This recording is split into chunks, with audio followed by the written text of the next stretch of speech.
Okay. Another light.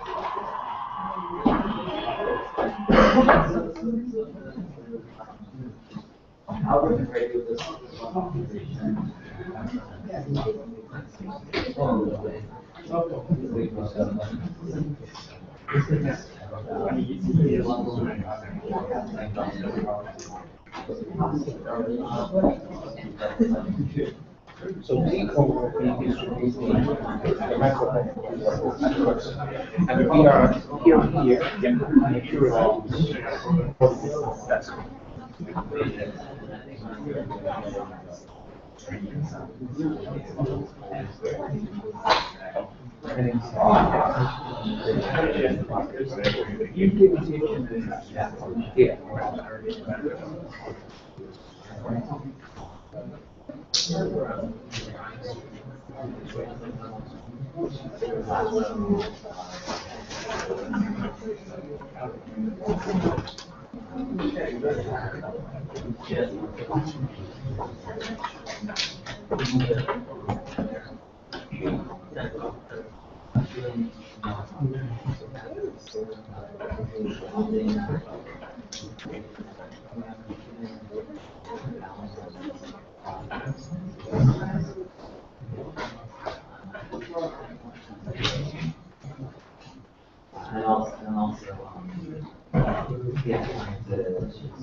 Pittsburgh, yeah. Guidance.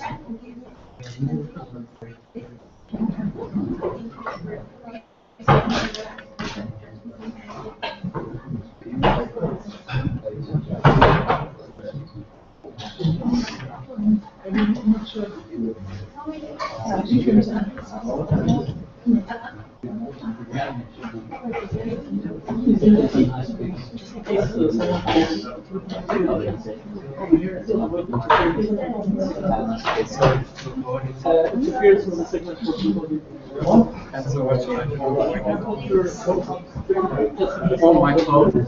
Oh no, I don't have a phone. So perfect.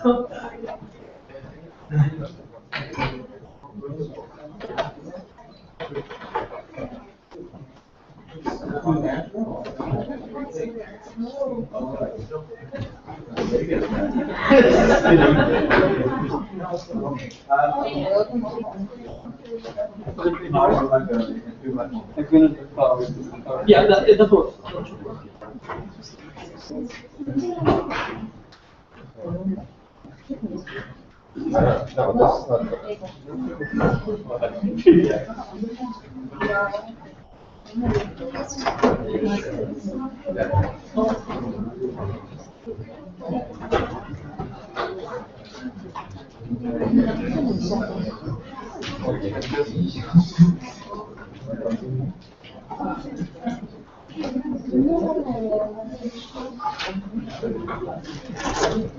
Now, does this laser show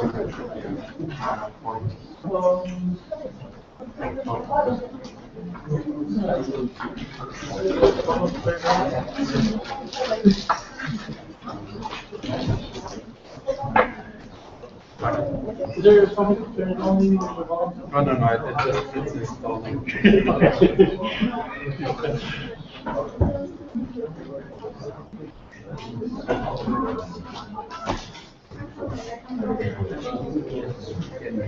Oh my god.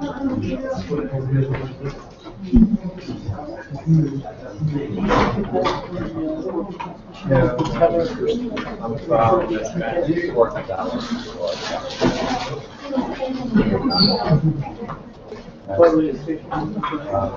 That's for Microsoft. I worked with engineering. Okay. So the V for me password I would say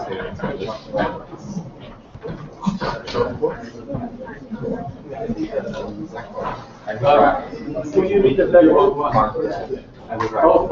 Yeah, I'll show you how. Oh, you're following. You'll be sure now? If you put it in there, yeah. I would see that. Okay, I'll be here.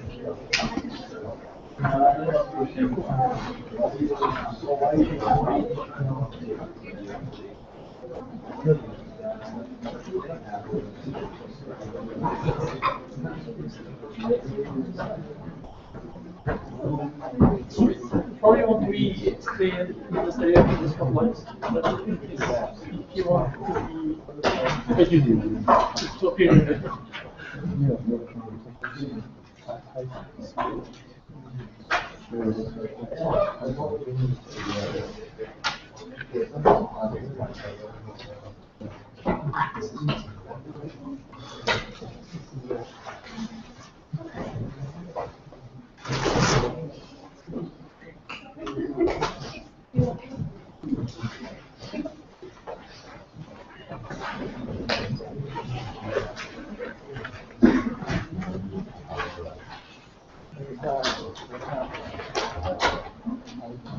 And the sound?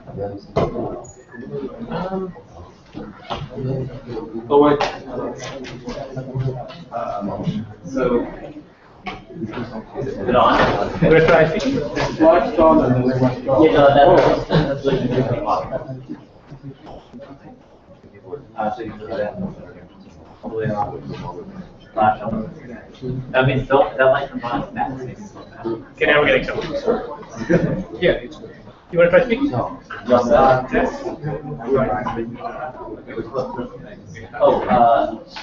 Okay, I'll help you erase mine and stuff. So I wrote up there too, little slides. So when it comes up here, Okay. I'll join you up here and we'll go through this. You can actually hide behind the screen and erase it. If you want. This is the light. No, it's like the light.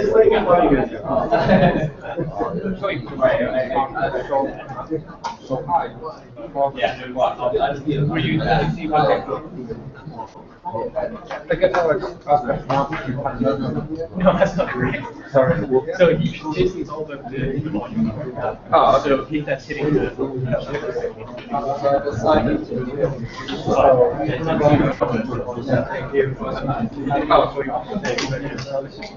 Oh, so You can't really tell anything because but then one will also include it so how do you?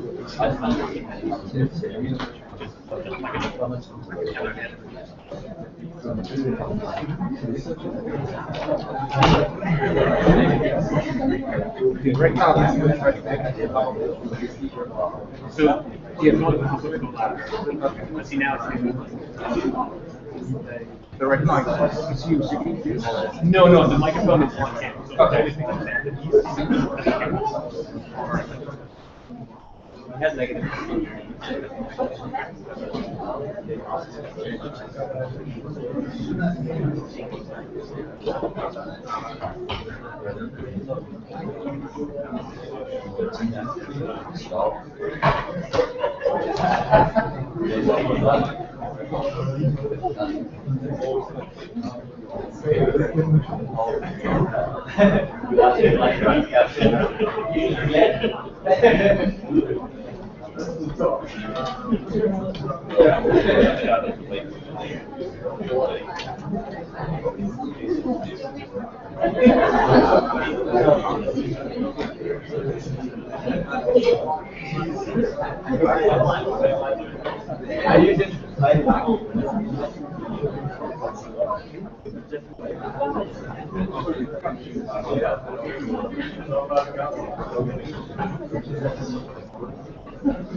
Get that the main screen and then press.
All right, so welcome back to the summer school.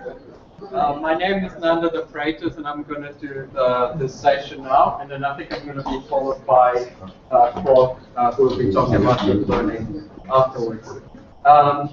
So throughout my lecture on Bayesian optimization, I will use a technique for function approximation for regression, as Dick introduced this morning, called Gaussian processes. And unlike linear regression, which is saw this morning explained in great detail, Gaussian processes will allow you to do nonlinear regression.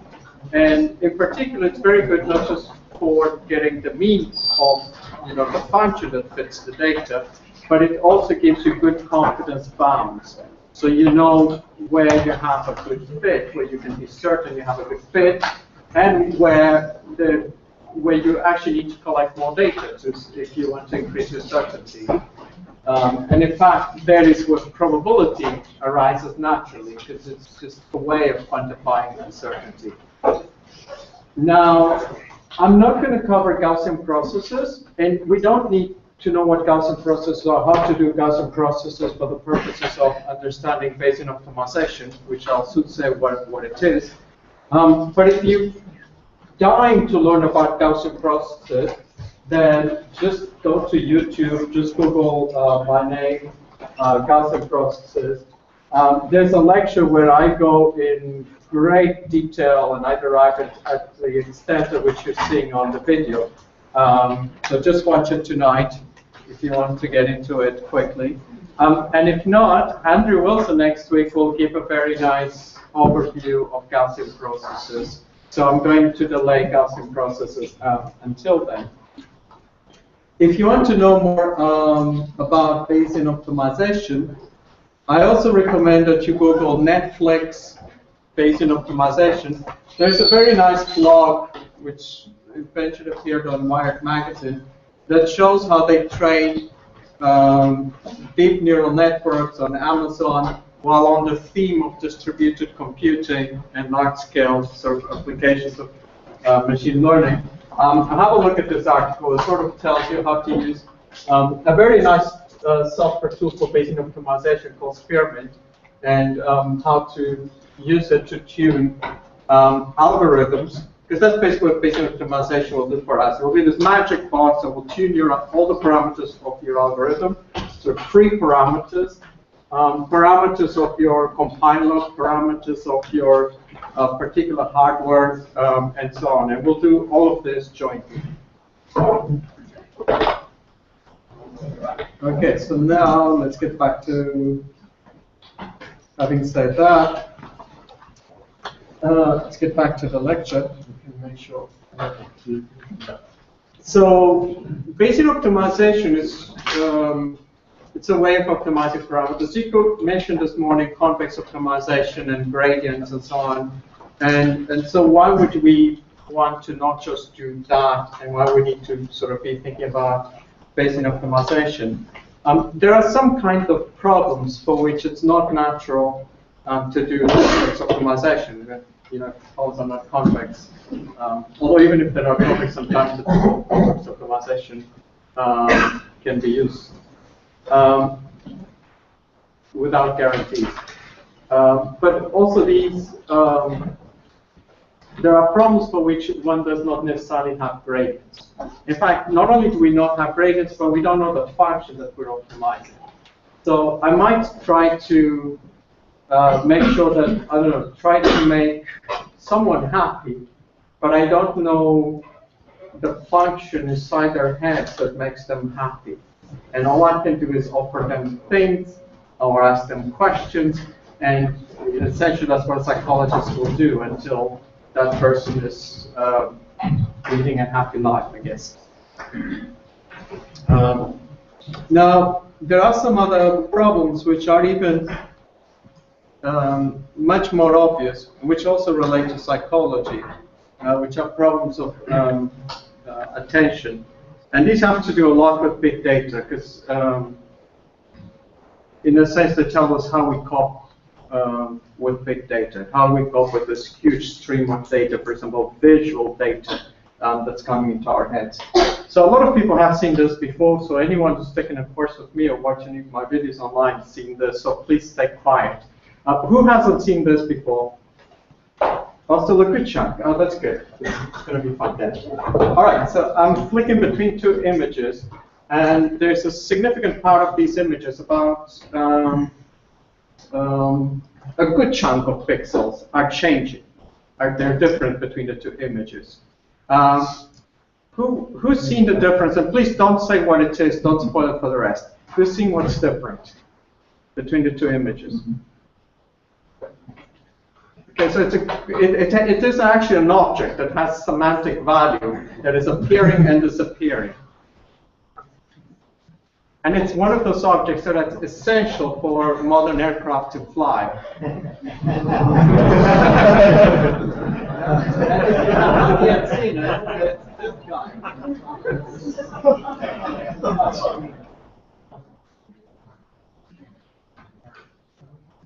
And let's look at, and this, once you see it, okay, you saw that the engine was changing, and forever you'll remember that that was the engine. But here's another video which shows something much more profound. So follow the instructions at the top.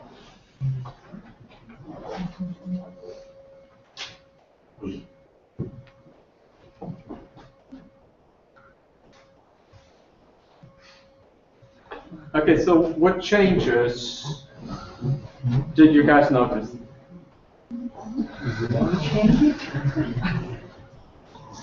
Yeah, the image changed. Most of the images changed, actually.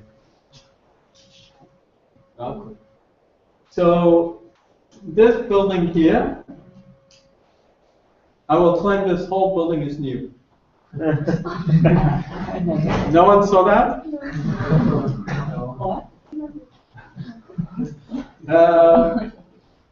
Notice that these doors are green.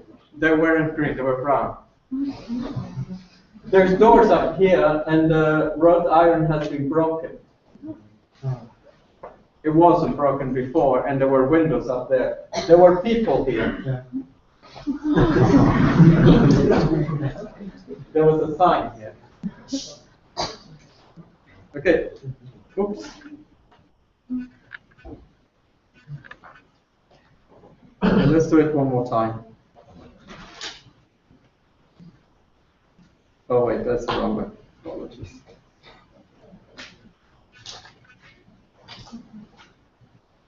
That was the original image. I'm going to close this, and I'm going to play it one more time. Apologies for that silly message. Here we go. See if you can see things changing.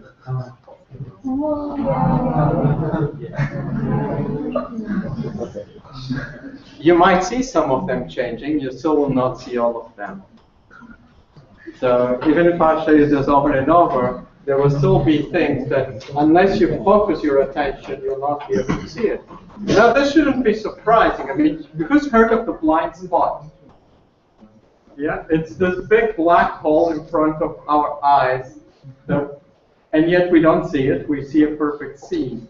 Because we get a limited amount of data. We just do a few saccades per second, and then we sort of paste the rest to complete the scene.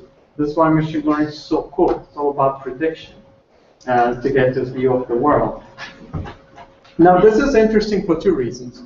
It's interesting first because if we want to build a machine capable of vision, then this is sort of more telling us it's going to be hard for us to program it because we don't seem to actually understand how we ourselves see. We have this illusion that we can see the world and that we see it in this full spectacular high density and so on. And we're kind of fooling ourselves because that's not the case, as these illusions sort of tell us. So if we're struggling to understand how it is that we actually see, we will struggle to code a machine and to teach a machine how to see. The other thing is it also illustrates that the brain has limitations, just like we saw that hard disks and memories and so on have limitations this morning, as Alex pointed out. Well, humans also, animals in general, also have limited sizes, limited heads. And so we can't just store all the data that we're acquiring through our eyes. So we've come up with smart ways of storing bits of data and reusing. And some of these illusions just essentially reveal how it is that we are sort of managing the big data, the sort of live stream of data coming into our head in a smart way.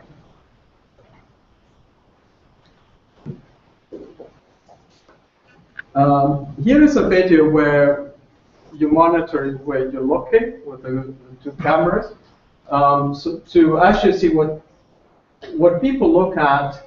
I got this one from Dana Ballard. I'm showing what people look at when they're making a peanut butter sandwich. So again, you think you're looking everywhere, but you're not. When you're open the bag, you sort of pay attention to the bread that you're trying to get out. And you're looking for what am I going to put on this bread. You're looking at the edge of, looking at your hand, making sure you're holding it properly. The vision is really slave to motor control. You gather data for a task. So it's task-driven. Peanut butter.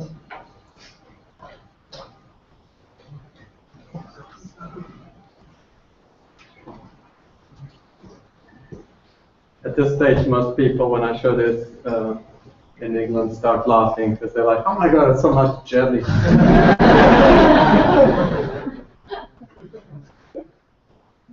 But you only look at, if the subject is doing a task, we'll tend to only look at what they're doing. I'm going to play this for a little bit more because now comes a bit that I find very interesting, which is what happens when you pour liquid. So this is super nice because as you're pouring liquid, look what your eye fixes on the edge of the liquid as it's coming out. And that's what matters. You want to make sure you don't spill. So you don't need to be looking anywhere else, but just where you have to. So I've had students, I've got sort of these things in their heads, and I've done it myself too, and go around the campus, go for hikes, and seeing what they actually see in their daily lives. One video that I don't have anymore that's very interesting is going for a hike in the forest. You would think that you're watching the birds and the trees and the beautiful scenery, but actually most of the time you're just looking at the side of the path. And essentially your eyes are sort of like a cane, like a blind person would navigate. And then you're just making sure that you don't fall astray and so on. So, in summary, decision making and the task are very important in deciding what data it is that you need to gather.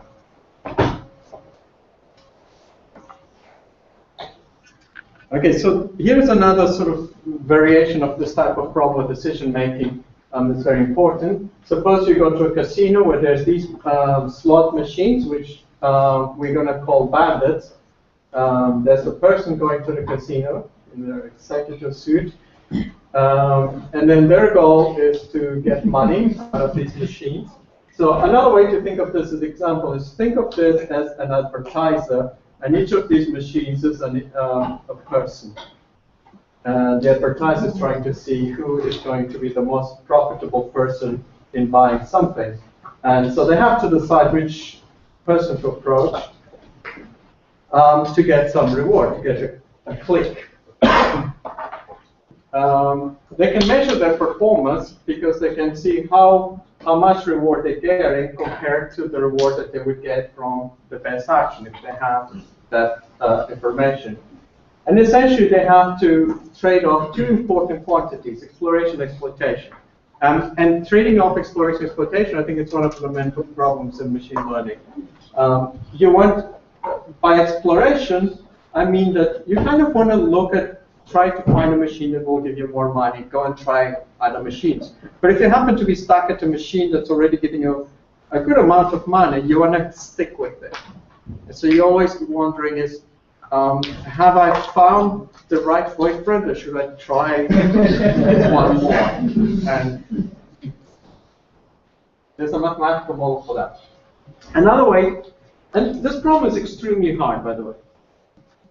So it's so hard that I forget his name, but a British scientist, famous British scientist, once said that if we want to win the war in Germany, because they were trying to solve this during the war, what we should do is write the formulation of this problem on a piece of paper and drop it with a parachute somewhere in Germany, so that the scientists would think that this is what they have to solve. And it would keep them busy for the rest of the war and render them useless. Another way to think about these problems, where you essentially approach a machine or you approach a person on the web and you show an ad, and you see if they click on it. So there's a sort of black box action. So the thing that you approach, you don't have a function for it. All you can do is you try an action and you get a reward back. So what you're trying to do essentially is you're trying to find an input that will maximize the function over some space. And all you get to do is you choose the input, you feed it to the function, and you get to see the function evaluation. So I can show you, the input could be two things. I can show someone, do you like, I don't know, strawberry candy, or do you like lemon candy? And then they pick one, and that's the evaluation. And from that evaluation, I have to find out what is the best kind of candy to show to a group of people. Likewise, if I'm doing a machine learning technique that has some free parameters, and we'll see a lot of that soon when deep learning starts. So if I have to choose a neural network architecture, there tend to be lots of things that you have to choose. And for these things, there's no sort of immediate gradient or objective that you could optimize. So what you do is you can sort of try one thing, run it, and then get some measure of performance. And typically that measure of performance there will be some sort of cross-validation estimate, some more bootstrap estimate, and so on. So that's a formulation. So how are we going to do this optimization? Very different than the way in which we do gradients. So what we're going to go for is global optimization as opposed to local optimization. So that's sort of cool because we'll be able to avoid local minimum and so on. On the other hand, it's not cool because the problems that the dimensionality of the parameter space that we'll be able to attack is much smaller than what you could attack with convex optimization. So when you have derivative information and you can formulate your problem in a way that you can run a complex optimizer, you should do that, because that's going to be much more efficient. But open machine learning techniques have a couple of free parameters, and those free parameters are usually not that many. They could be 8 or 10. Enough that it's a pain to tune them by hand, but not enough that you can't actually run a global optimizer like the one we're going to see today. So how does it work? This picture here basically captures all the elements involved. We assume that we have a function we're trying to optimize, which I represent here with this dashed line. So that function is unknown to us. All we get to do is we get to try one x, so we choose an x here in this x-axis, and then we observe a height. We observe a function evaluation. And so far, we have tried 2 values of x, and we have 2 values of f of x. But the function is completely unknown. It's a black box. We try an x, and we see out an f of x.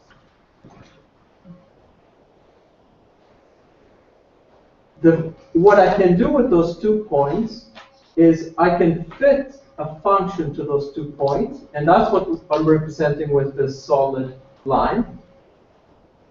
And if I use probability, I can actually not only fit a function, but I can fit a function and also estimate my uncertainty about that estimate.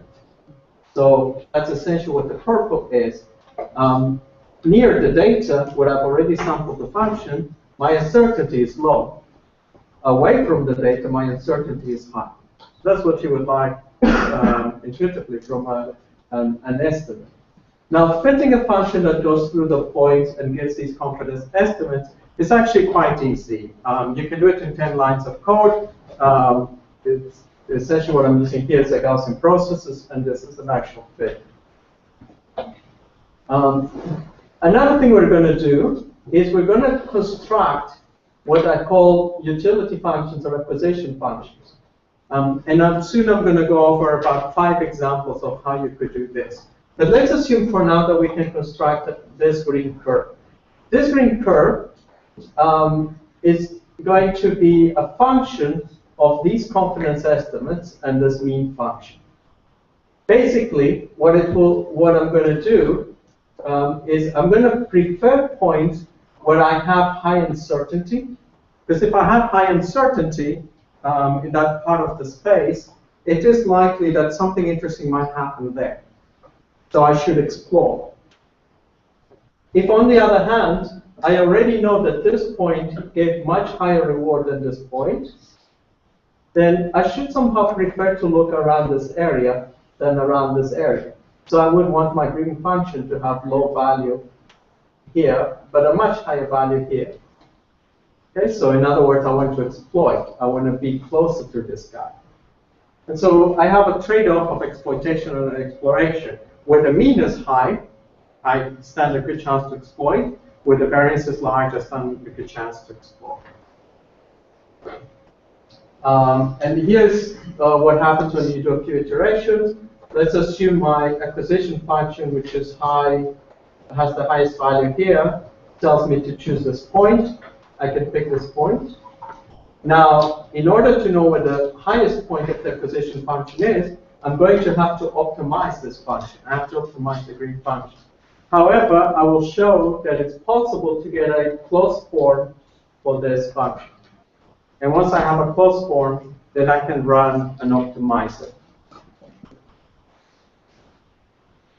This one, on the other hand, I don't have a closed form for. It's a black box. It could be a person. It could be something that I can't model mathematically. And hence, I will have to rely on this sampling strategy.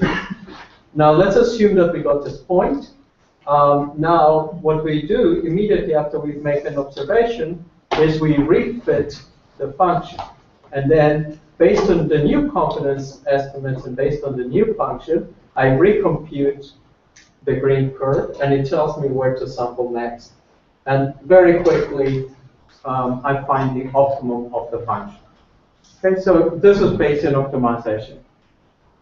In one slide, everything I'm going to do next will be just variations of how could you sort of get the green curve, how could you do this optimization, how could you fit this thing a little bit better. But in a nutshell, this is the procedure that we will use. Would you stop exploring at that point in time or try to explore something on the left? Because there is a high variance. Good question. So I could still continue. So in a sense, it doesn't stop. So now it might go over here. It will keep exploring ad infinitum. Unless I have a budget on the number of steps that I can do, or a budget on the confidence that I expect. And often that sort of creates slight variations in the algorithm. I'm not going to go into that today, though. Today we'll do just an introduction. In the example, there is only one variable, x, right? So That's what correct. about if we have like a bunch of variables? They're gonna be a high-dimensional space. That's correct. Then what are we gonna do? We don't have a vision. We're going to do exactly the same thing. But we can see the green curve like this. But you just Oh, have no, space. you will right? not be able to visualize it. I've done this in 1D so that I can show you the picture of how it works. I could probably do it in 2D if I could draw it. But as we go to high dimensions, you're not going to be able to visualize it. But you will still be able to get a closed form for this function. And so you just optimize that. So at that point, you're just in this black box setting.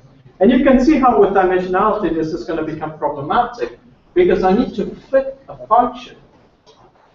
So if I have a parameters state space of 100 parameters, then I need to be fitting a function in 100 dimensions. So I need at least 100 points.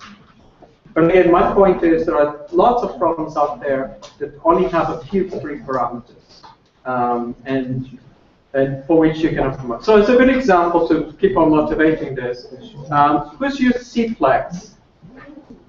CFlex, mixed integer linear programming. It's one of those very useful packages you can get from IBM. And if you haven't used it, you've probably used an app that uses it. So it's probably affected your life in one way or the other. Maybe when you booked your flight. A lot of companies use it for scheduling and so on. And Yeah. sorry, go ahead. Yeah. Is it easy to find the maximum value for the utility function? No. I'll come back to your question. So in CFlex, you have 75 free parameters. You get a piece of code, and in the interface, they ask you to choose 75 parameters. There's defaults. But if you actually know how to tune those 75 parameters, you can do a lot better. But it's basically impossible for a human who doesn't understand just what's inside this box to tune that. And at that level, people have demonstrated that using Bayesian optimization, you can optimize CFlex quite well and quite successful to the point of being able to generate lots of commercial products. Coming back to your question, optimizing this function, well, you will have a closed form. But optimization, even when you have a closed form and is multimodal, is not easy in general. But if you do miss a mode on this function and you say you picked this one, then your confidence estimate would be improved there. But still, a lot of active research in the area of Bayesian optimization is coming up with good ways of optimizing this function. And there's a bunch of strategies out there, and essentially use classical optimization and also different sampling techniques. I will mention a few of the things that we do. Let me put the pseudocode as well that matches that picture. So it's very easy to code this too. Go ahead. So in high dimensions, in addition to just fitting the function, something I see is your variance is going to be higher at the boundaries. And like in higher and higher dimensions, the boundary is going to get larger and larger, and you're going to keep throwing points as the boundaries. Is there a problem? Is that yeah, that can be a problem. like how is that like are you? Yeah, that definitely can be a problem. And so if you're doing something in very high dimensions, often you have to design things in a way that avoids that. I left my slides on high dimensions at the end. I'm going to come back to it and tell you a few tricks of what you can do. to deal with that. I'll tell you about 2 tricks today on how to attack high dimensions. But again, I emphasize there are many problems out there where there's 10 free parameters. And if you have a human tuning those 10 free parameters, the human will not be as good as Bayesian optimization.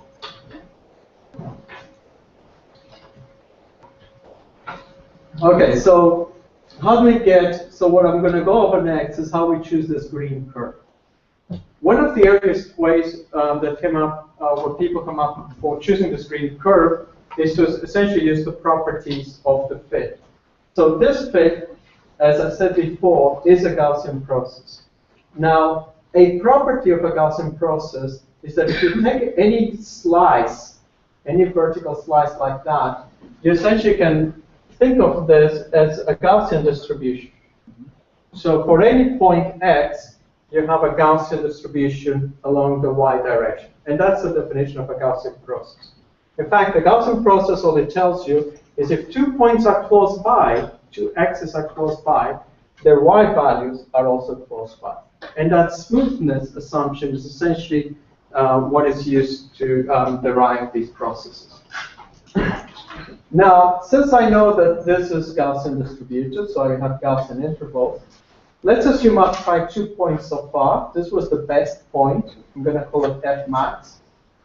So that means that if I just try to see how much better, what is the probability that I can do better than f max, I just need to essentially compute this area, the tail probability that any variable with this Gaussian distribution, with this mean, would have a value that is higher than the best value found so far. And I could use those tail probabilities, those intervals, to decide where to sample next. And that's a strategy that is being used in, by several people in reinforcement learning and so on. It tends to be very greedy, and soon we'll see a better way of doing this. And the better way comes from the Bayesian thinking. So the reason why we've been using this word Bayesian is because we have uncertainty over the objective function. We don't know what the objective function is. So we put a prior over it. And that prior essentially says the functions are smooth. That's essentially the Gaussian prior. It's a prior for functions. And then we observe data as we sample the function. And we combine the data with the prior to derive a posterior distribution that is our new estimate of what we believe the function is. So in other words, we have some prior knowledge, which in this case is that the function is smooth. We probe the function. We derive the posterior distribution using Bayes' rule. And then we have some utility function that we combine via something called best response, or maximum expected utility. And then that decides what point we query next. And then we query the environment, which is the function, and we repeat the process. So that's a sort of argument for why this is Bayesian and how it's to do with the way we're encoding the problem. So one way to do this for the particular case of maximizing this function would be we want to minimize the difference between the function that we have estimated so far at this value x, so we want to find the best x. That will minimize the difference between the function that we have estimated so far and the true function evaluated at the optimum. Okay, so we want to estimate basically the function at the optimum, but we don't know what the function is, so we have to integrate over it. So in probability, if you don't know what a random variable is, you need to marginalize it out. So this was what we would want to do, but it's very hard. So this guy called Mokus, around the 70s, so introduced this alternative way of thinking, which is let's just compute the expectation that the height at this new guide that I'm going to try is going to be higher than the best that we've seen so far. What's the expectation that the new function value will be better than the best thing that we've observed? So that's sort of a heuristic approximation to that. And it turns out to be quite effective. And in fact, In that article that I mentioned at the beginning of Spearmint and Netflix, they're using precisely this heuristic. Here's sort of a couple of heuristics, going over the same type of heuristics. The probability of improvement, which is the tail probability of a Gaussian, is something for which we can obtain a closed form estimate. So you know we know what the tail probabilities of Gaussians are. For expected improvement, we also can get a closed form that's based on the cumulative distribution and the density. And some folks also use concentration bounds to derive utility functions that will be, in a way, they sort of look a bit more intuitive than these other ones, because they essentially say to find a new x, pick an x that maximizes the mean function, and also pick an x where the variance is large. So you exploit, explore, and what the concentration bounds do in the analysis is they give you the precise form of this, the trade-off constant, or the trade-off function between exploited and exploration.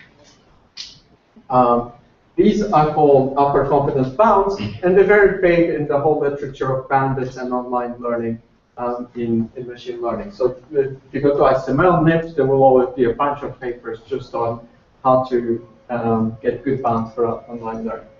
When you look at these, you kind of can see that PI, and often these have 3 parameters, and I will come to that soon. But you tend to see that PI tends to be more exploitative, whereas these other strategies tend to sort of trade off exploration and exploitation. So in particular, most of them seem to like this area next. And I think most of us would agree that this looks like a good value to try next. Because it's sort of high up and there's high uncertainty, so there's a chance that we could catch a mode here. This is also not a bad value because there's a lot of uncertainty of what's going on there. Looking here in the middle is probably a bad idea because we already know that this is lower than that.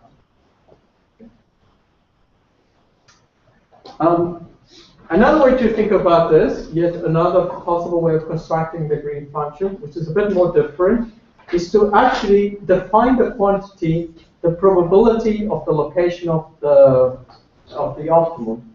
And essentially what this is saying is, what's the probability, in this case if we're minimizing, that the minimizer of the function is in the interval dx star.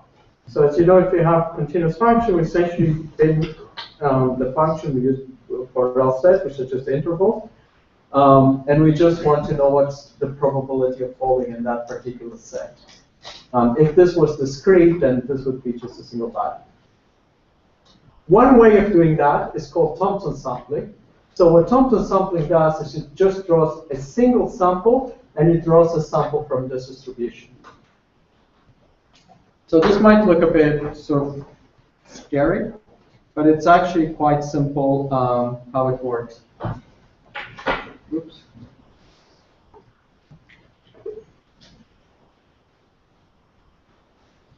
Okay, so let's say that we have a function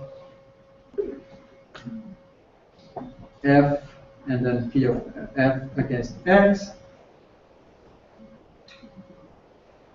And let's say that we have a few values, and we've observed a mean function.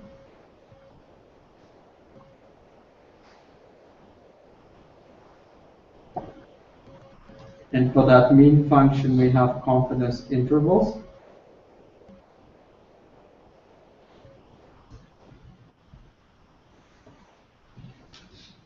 And I'm going to assume that we know a bound, that we're actually optimizing over a compact space, so a bounded region. Now, what Thompson sampling does is it will draw a single sample from this distribution, and then for that sample, it will pick the maximum. So when you do Gaussian processes, or if you watch my YouTube video, you will see that essentially what this function, if you think of a finite grid here, if you think of very fine intervals, So many slot machines, many bandits. For each of these, you get a height. And if you were to take all those heights and put that height in a vector, that vector is Gaussian distributed, has a multivariate Gaussian. And in fact, that vector is so big that it has an infinite number of entries, so it's a function. That function is distributed according to a Gaussian process indexed by x. So a Gaussian process is essentially a Gaussian distribution in very, very big dimensions.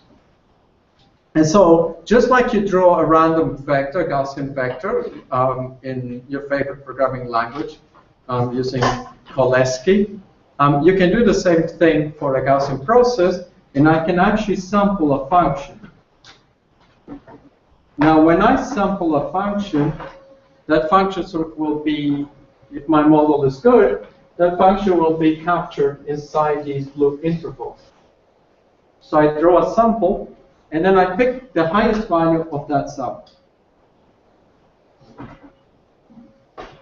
And that's my x next. That's the x that I will try next. Okay, because if the function is wiggling between these blue guys, it will tend to have, the next point will be such that it will tend to be close to the best that I have so far, and it will also be in this region where there's high variance. So what I do is I draw the sample green curve, and then I find the maximum of the green curve. That's my next point. Now doing this is actually very expensive. It would be n cubed. If I did this discretization and I had 1,000,000 points, it would be the computation would be 1,000,000 cubed, and we already learned from Zico that doing that is a bad idea. However, there's a very nice set of techniques, randomized techniques for doing this very efficiently. And you'll hear about them from Andrew Wilson. It's something called fast food. It's very cool. If you haven't used it before, it's a very nice technique. So Andrew will go over the details of how we do this optimization. The other methods don't require this. If you want to do Thompson sampling for Gaussian processes, you would have to use that technique to make it efficient. Either that, or you would have to use specific forms of Gaussian processes that are linear in the number of points. Another way to think about this is in terms of the entropy. So I can also write this mathematical description for the probability of where the optimum might be. And I can talk about the uncertainty, or the negative uncertainty, which is the information. What's the information about the location of the optimum? I don't know what data I will observe, so I have to integrate over it. So basically, this is a series of nested integrals. And I can actually approximate this.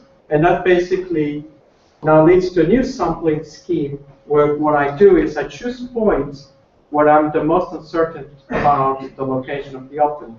So in other words, what I try to do is I try to learn a distribution that points to the location of the optimum. And that strategy is actually quite efficient. It's one of the best out there. However, when you compare all these strategies, some of them are a little bit better than others. But in the end, even though most of the research in the literature is on comparing these different strategies and designing new acquisition functions, you'll find, I personally believe that this is not the most important thing. It, however, is what dominates the research, because it's easy to publish a paper with a new acquisition function. But if you actually want to build good Bayesian optimization software, the things I'm going to talk about next are, I think, more important. One is hyperparameters. You will soon see that Gaussian processes also have hyperparameters. You have to choose kernels and the width of the kernel, just like the width of the kernel in SVM and so on. And so you need to tune them. Spearmint uses a sampling technique called slice sampling, and the authors of Spearmint have been very sort of meticulous in the use of Bayesian statistics to integrate out all the unknowns and so on.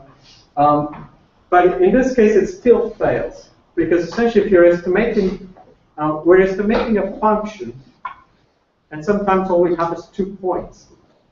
So it's very hard to get good estimates of the smoothness of lines from 2 points.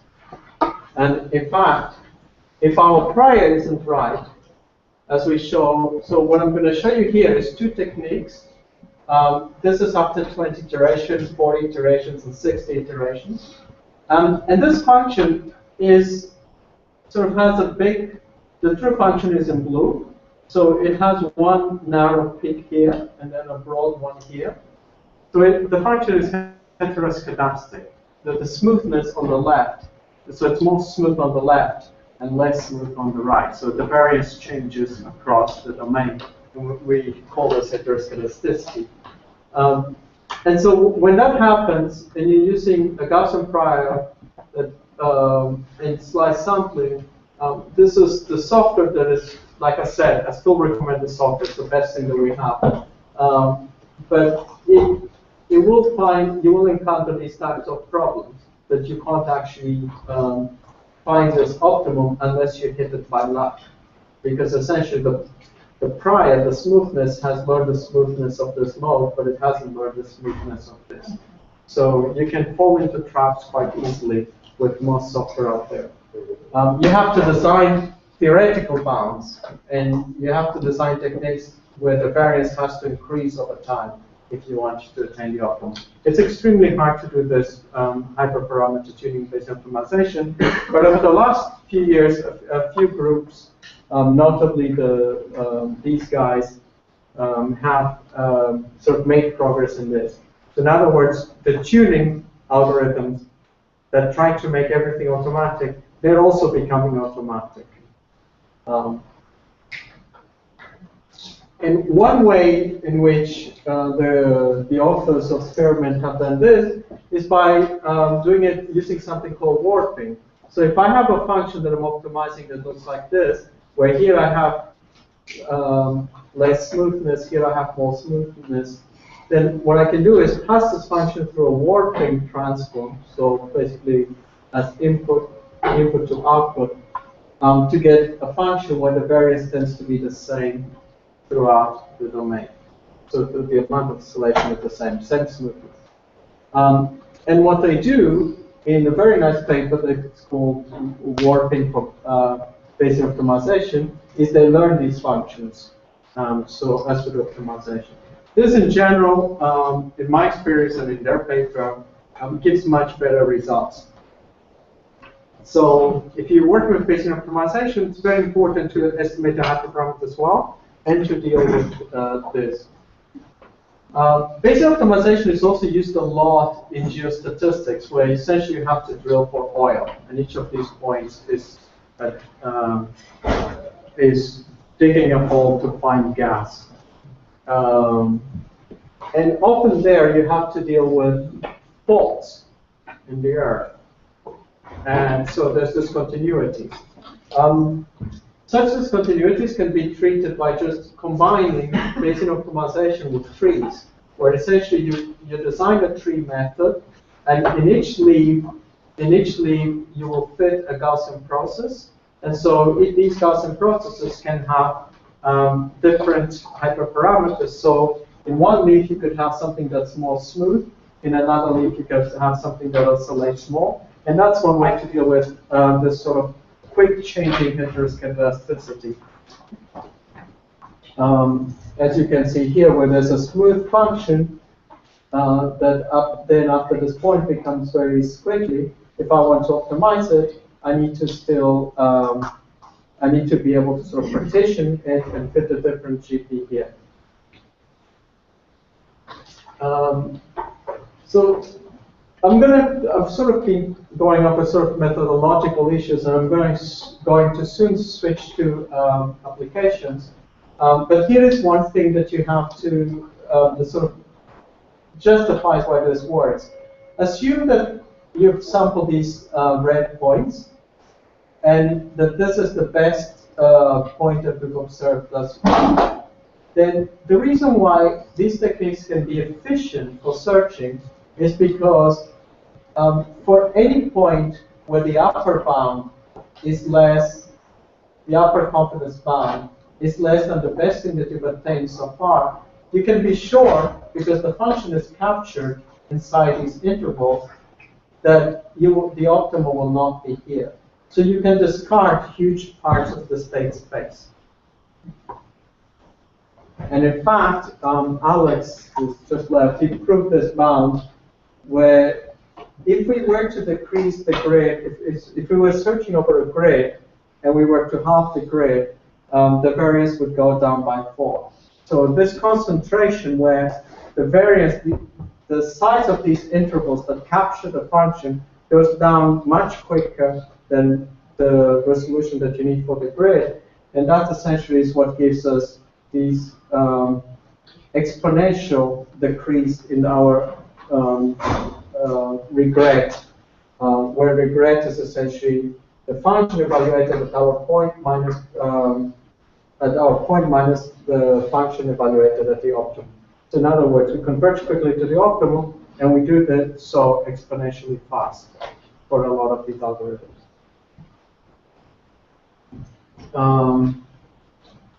One way to do this sort of branch and bound strategy is to actually construct a tree. And so now I'm starting to go into how we optimize. So you could optimize by just constructing a tree, as I'm doing here 1D, or a 2D or 3D or whatever dimension you need to do. And then what you do is that tree essentially is partitioning the space, and I could sample the point that's in the middle of the tree, so which would be this point and this point. So this splits the function, and then I evaluate the function at the middle of the split, which would correspond to this point and to this point. And then some of these points I will not need to evaluate, because I will use these bounds to not have to evaluate all the points, because for some of the points I already know that I will not do as well as the ones that I have found so far. And essentially the way this proceeds is by splitting the space, by it sort of tries to go for the regions that are more lucrative. Now, this is very similar to an algorithm called UCT, and it's one of the most effective algorithms for playing Go. So it was sort of big on the news because it was a super popular algorithm for computer games. One of you in the audience has done this before. So now I'm going to switch to, in the last few minutes, a few applications. There are lots of things that engineers do out there with big data that is manual. One of those, and this guy here had to do this, is from customer reviews trying to extract terms. So, and terms here are concepts like, for example, washing machine, or the Canon EOS 500, and to know that those words are not separate words, but they're actually an entity, something that goes together. Okay, so because we might want to assign sentiment. So we want to know, for example, that the chili con carne is one thing. It's not 3 words. It's one thing. And so once we know it's one thing, we can, as I will show on Friday, we can use the sentiment of the review and map it to a sentiment of the entity. So I can then launch a query like, where is the best place in Pittsburgh for me to get chili con carne that has a patio where I can drink a Hefeweizen? And that sort of query based on sentiment requires that I first be able to extract terms. So there are pipelines out there for doing this, and those pipelines have many heuristics. I know Sergey built one once, and that took like a month, and it was painful. But it's possible, in those pipelines, there's lots of free parameters. So what someone did in this project, CUR, was automate that pipeline. So basically, automatically choose the parameters so that performance would be improved. And what he had to do is he had to pick a test set that he could use to measure performance. So there always has to be an objective function. It's an interesting story because there was an algorithm that had a couple of free parameters. That's what everyone used. I forget the name. Rapid mining? No, that one came out. Minor. No, that's right. Yeah, that's similar. So there's a bunch of these from the University of Washington. But the one that for term extraction was a popular algorithm. And then someone, I'm not going to say who, came up with an algorithm that had 18 free parameters that did better than the previous one that only had 3 free parameters. But then you need an expert now to tune the 18 free parameters. This happens a lot. People design algorithms that have more free parameters, they can do better. But then you need to have an expert to tune those free parameters. Or you basically rely on a PhD student for 3 years tuning this thing to do better. Speaking of PhD students, that was exactly my life as a PhD student. Back when neural nets were fashionable for the previous time, and at the end of the 90s, there was a data set which consisted of, I think, only like 200 data points, 1D. That's what our computers could handle. And that, in that data set, which a simulation of a robot arm, essentially there was a measured performance, which is mean squared error, and you had to come up with the neural network that would be the best at being able to forecast, I don't know, the tip of an arm of a robot from the angles. Some inverse kinematics problem. And one of the first techniques that came out in '92 is a Bayesian neural network by David Mackay in Cambridge, I think at Caltech at the time, that attained this error. Then a few years later, Radford Neal designed a hybrid Monte Carlo sampler for these neural networks that was able to reduce the error by 0.0 many zeros 3. And then he introduced ARD, which you'll hear about later, that gave him a little better. And I spent 3 years designing this one. I was very proud of this reversible jump, this Bayesian scheme that would choose the size of the network automatically by doing transdimensional simulation. And there were many attempts. People were doing their PhDs by trying to beat these errors to be state of the art. And then recently, CU took the code of Radford Neal, the same code, and wrapped Bayesian optimization outside it and ran it. And that was his performance. Okay, so instead of spending your PhD tuning the free parameters of whatever you're doing, just use Bayesian optimization. Tune it automatically. And even if you don't want to design your Bayesian optimization, just download one of the many packages that exist out there. There's SMAC, there's Spearmint, there's HyperOp. There's a lot of free software that most people make available, and you can use that to completely automate your thing. Often people also design adaptive algorithms for sampling. So this is one that's very popular, NATS. But if you use Bayesian optimization, which is generic optimization, you also can do a lot better. And in fact, here's another example, which is how do you draw samples from these random fields which arise in quantum machines and they're not statistical physics.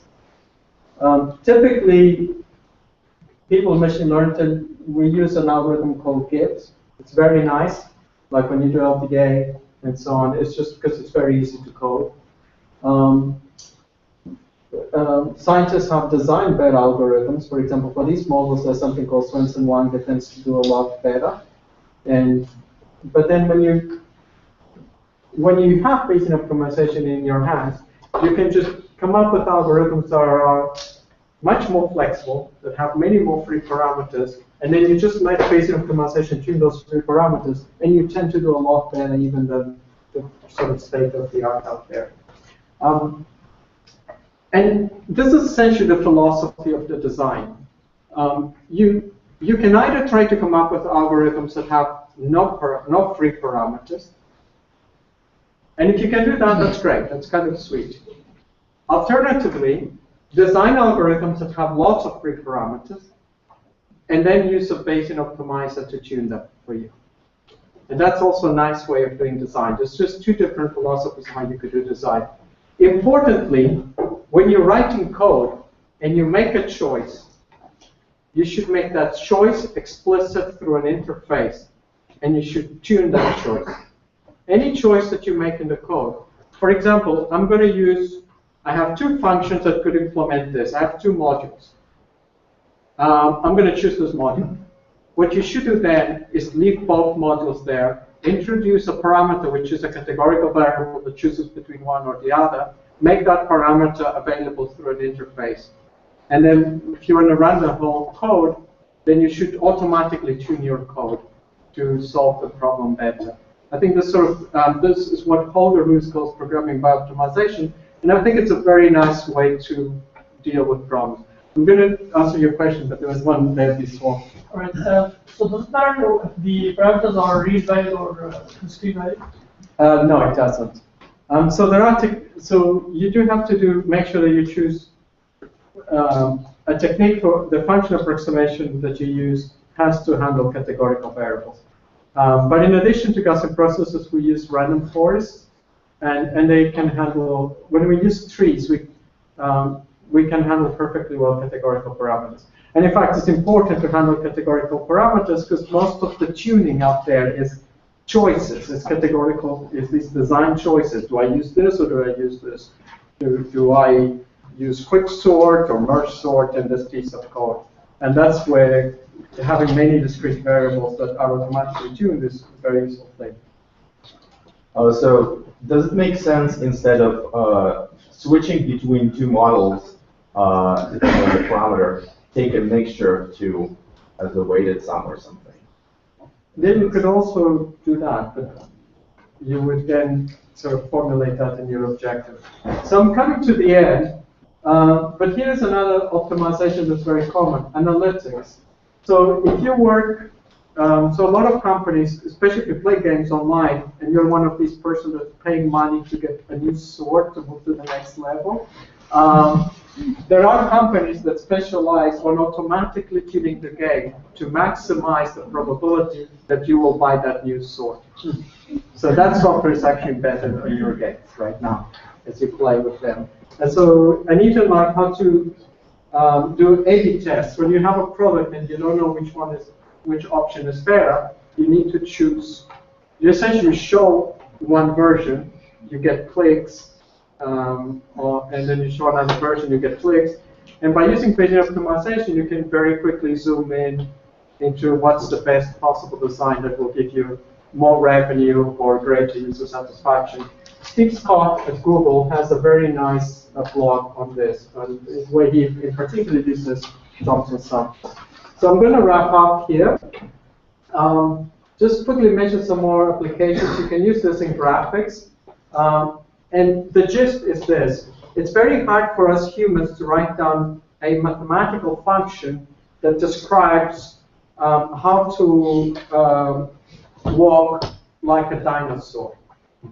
But it's very easy for me to walk in different ways, and you can tell me which one looks more like a dinosaur.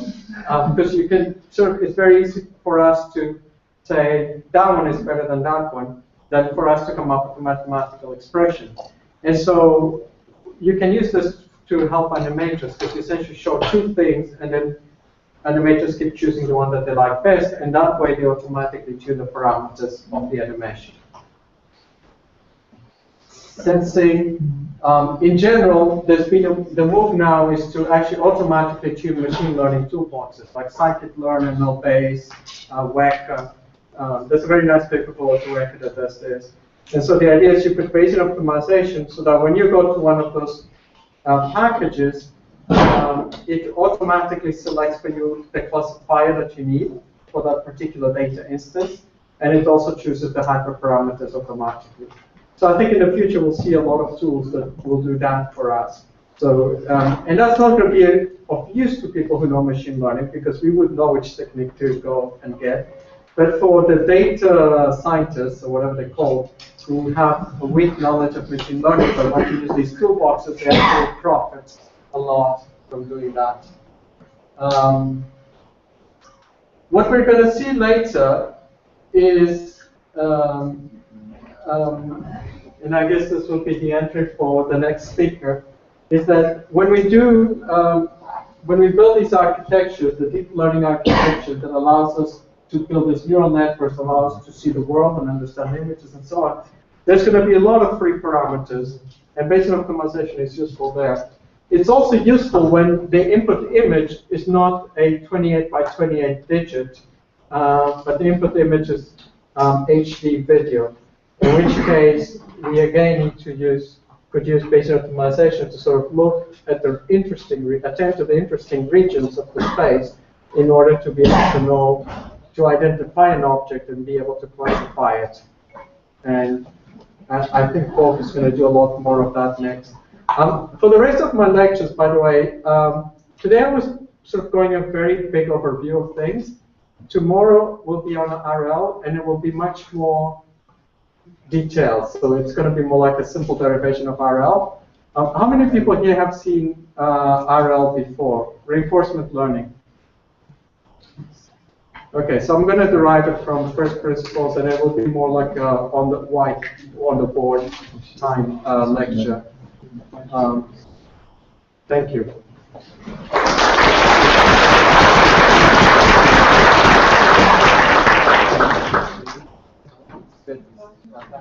Does that recording? Yeah. Stop. So let's use just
Keep a reminder that this size of we have you can't go over the quite big board here. I think you still see your line. Yeah, no, the video will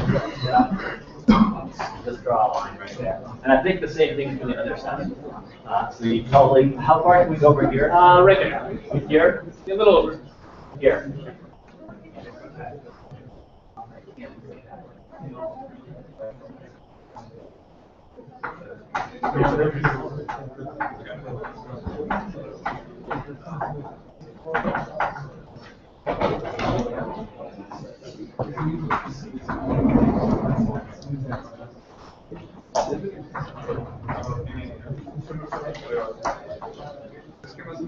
There? Yes, thank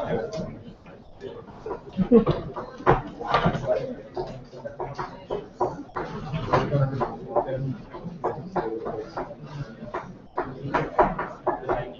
Do you turn off your mic at the end? You turned it off at the end. Make sure it wasn't off.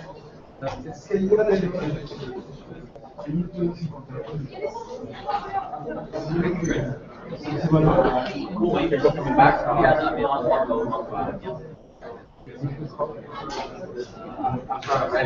Yeah, okay, so you're recording right now? Yeah, I can hear you. Is it recording or starting? Okay. Okay. All right. All right, so next we have our next lecturer is Kwok Lei. He is currently at Google, though he is coming here to CMU to start in the fall, so we're very lucky to have him. Kwok has done many things in machine learning, but one of the things he is most famous for, perhaps, which got a lot of press recently, was some work that he did on deep neural networks to learn image representations. And I think the tagline the New York Times said was that people at Google, but that they meant Kwok, and the team there, the Kwok, they trained a classifier to watch videos on YouTube, and what they discovered was images for cats. And I think that was a great, discovered how to recognize cats from that. So that was a nice soundbite for the New York Times, certainly. But we'll talk today about one of the more fashionable, I guess, elements of machine learning right now, which is deep learning. Thank you, Hugo. So, hi everyone. Today I'm gonna talk about deep learning. Just for an introduction, I'm currently a research scientist at the Google Brain project. Google Brain project is essentially a large-scale deep learning project. And in this set of lectures, I'm going to talk about what goes on behind the Google Brain project. Okay? So today, I will hopefully talk about the concept of linear classifier. Then I will talk about the idea of neural networks to do nonlinear classification. And then I will talk about the backpropagation algorithm to compute the gradient of neural networks. So first, I'm going to start with a motivating example of why we need neural networks. Okay.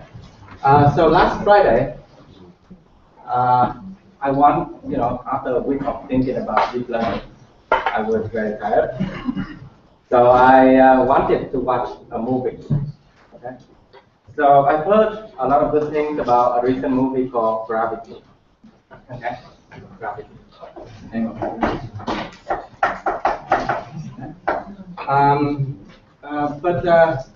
Watching a movie takes a lot of time. So I asked my friends. I have two very close friends, John and Mary, and I asked them about their ratings for this movie. Okay. I called up John and I called Mary, and I asked them for ratings for movie. And I asked them, in the scale from 1 to 5, how would you rate this movie? So John gave my friend John gave a score of 3, and then Mary also gave a score of 3. From 1 to 5. So I didn't even really know, is it a stellar movie, or is it an outstanding movie, or is it a bad movie, right? But thankfully, I kept record of the previous movie for that I also get a rating from John and Mary, and it looks like this. So, the name, then Mary's rating, and John's rating, and then whether I like the movie or not. Okay, so the first movie is Lord of the Rings.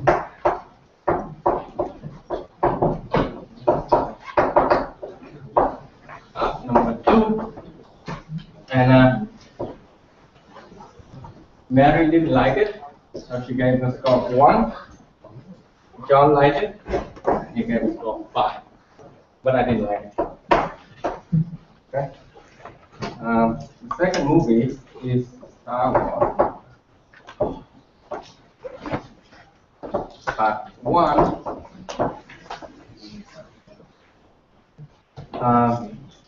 Mary likes it, so she gave it a score of 3.5. John also liked it, score of 4. And I like it. I like sci-fi movie. Okay, so the question is, with the, and there are a bunch of other movies, and then the question is, with gravity and a rating of 3 and 3, should I like the movie or not? Okay, so that's very simple. I have the past record in a table, gravity. And there's a new movie, 3 and 3, whether should I like the movie or not, right? That's simple. Now, looking at the table might be difficult, so I want to draw in a 2D graph where how things look like. Maybe in this axis, I'm going to draw Mary's rating. Mary's rating.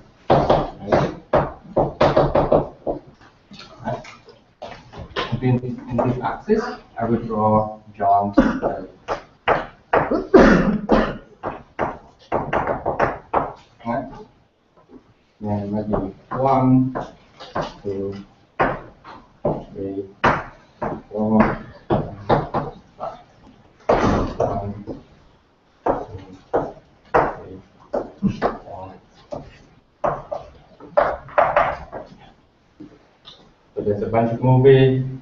So Lord of the Ring is get a rating of 5 from John, like 1 for Mary.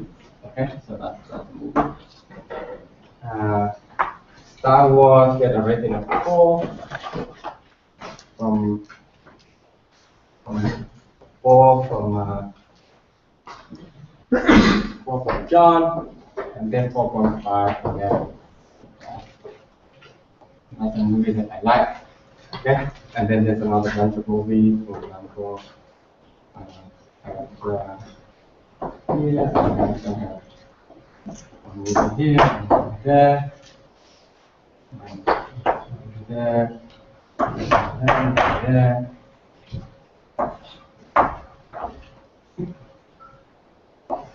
Okay. So I draw crosses for the movies that I don't like, zeros for the movie that I like. Okay, so here's a list of movies that I have in the table. This is Star Wars.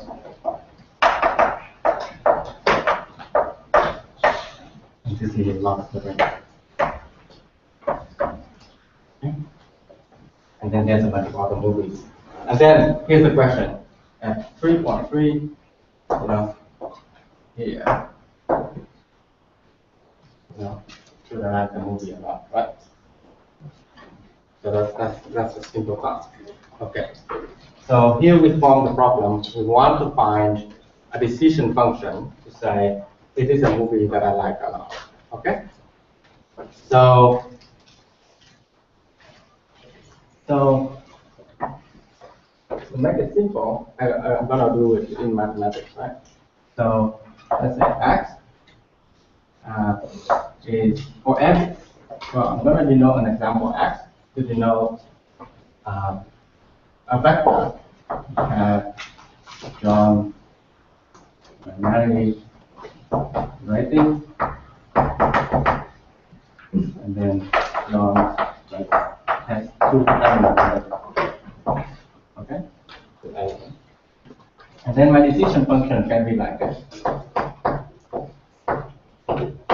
Okay, so the decision function looks at x as the input, and then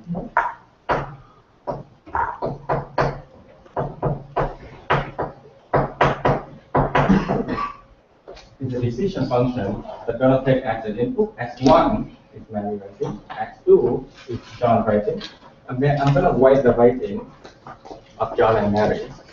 And then, come up with a linear function to say whether I like the movie or not. So I'm going to use this to say I'm going to approximate x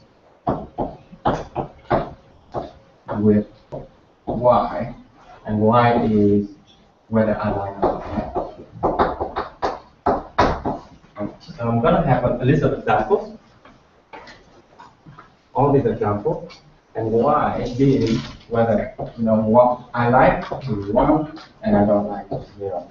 Right? So what I'm trying to do is try to take x being the score of the two my friends and learn the linear decision function where I'm going to weight the scoring of the two of my friends to approximate the ground truth, which is whether I like the movie or not. And then perhaps after I have theta and I have b, then I'm going to multiply theta 1 with John's score, theta 2 with Mary's score, and then add b to decide whether I like the movie or not. The problem is this linear decision function right here can have arbitrary values, right? It could have 1,000, or could have 100, or could have minus 1,000. So that's problematic. Because my y, whether I like, only takes in two values, 1 or 0. Right? So what I'm going to do is instead of having the decision function to be linear like this, I'm going to make it have bounded values. So the idea is idea number 1, bounded decision function.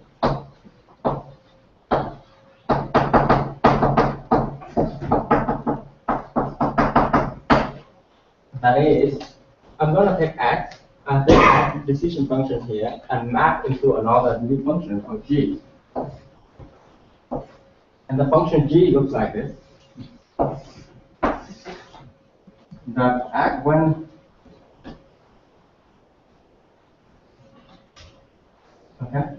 so the decision function is saying that when maybe 0.5. So when x is negative, the function takes 0 value, and when x is positive, the function takes 1 value, right? And in between, it would have between 0 and 0 and 1. Right? And this function has this foreign attribute that if z is this value, then g of z should look like over 1 minus z. Okay? So I'm mapping my linear decision function to a nonlinear function right here, so that I can obtain value of the function decision function between 0 and 1. Right? So in the future, when I compute this decision function value, then I have value between any real value between 0 and 1, and if the function value is above 0.5, then I say I like the movie, and then less than 0.5, I will say I don't like the movie. Okay? And now the problem is to learn theta 1 and theta 2 using the previous data.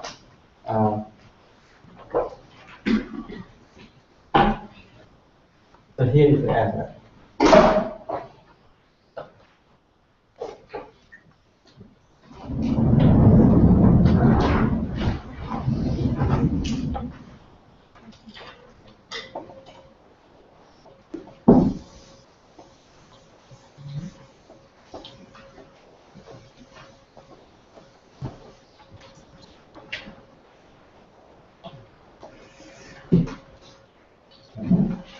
So using the previous value, I'm going to try to do the following. So let's say x1 is the vector value for the first movie, which is Lord of the Rings.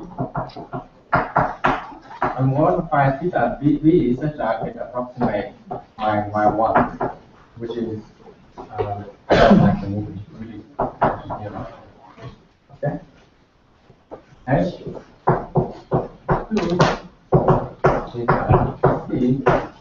try to approximate y2. And the movie that I like, Star Wars, right? I'm gonna do that for all the movies in the record. And B and approximate y. But so this index, namely, this is the end movie in the record. And so to do this, right? So you use the past record. I want to try to approximate the decision function to the label, right? And to do so, I'm gonna do the following. I'm gonna minimize.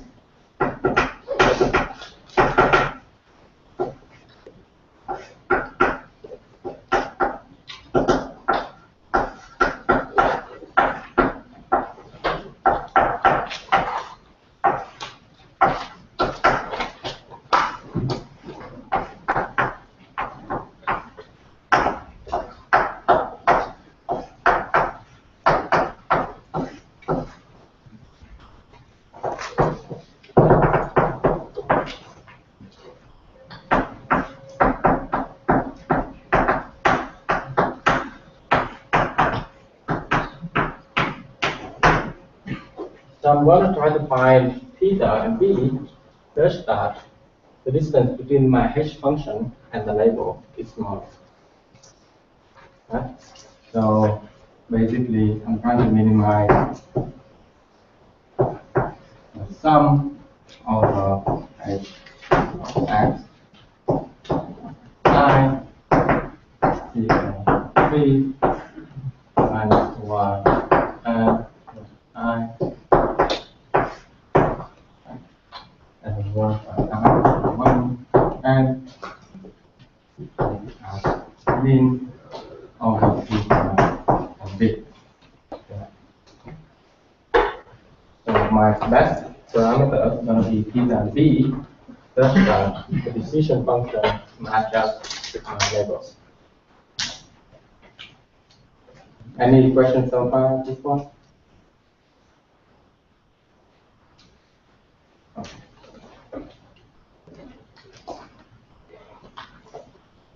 So to minimize this function, it turns out there's a very simple algorithm called stochastic gradient descent.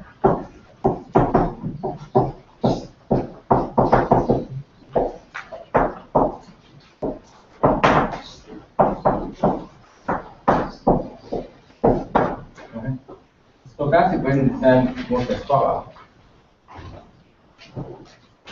So it will say that to minimize the sum, you iterate every component of the sum. Right? For every iteration, you look at one part of the sum, right? One part here, and then try to minimize the distance between the h function and the label.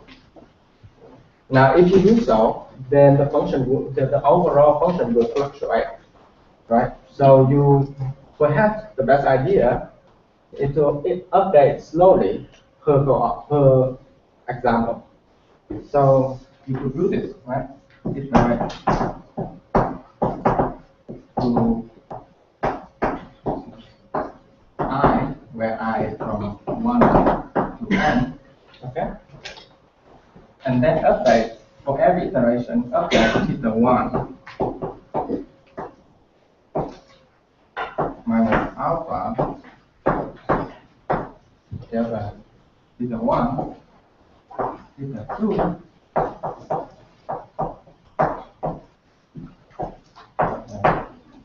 2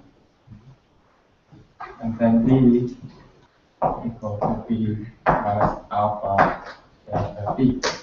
Okay? With alpha is from something called the learning rate.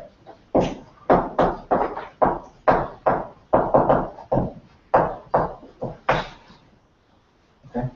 So I haven't told you how to find delta theta yet, right? What I'm trying to update here. So in the next step, I will do so. So it turns out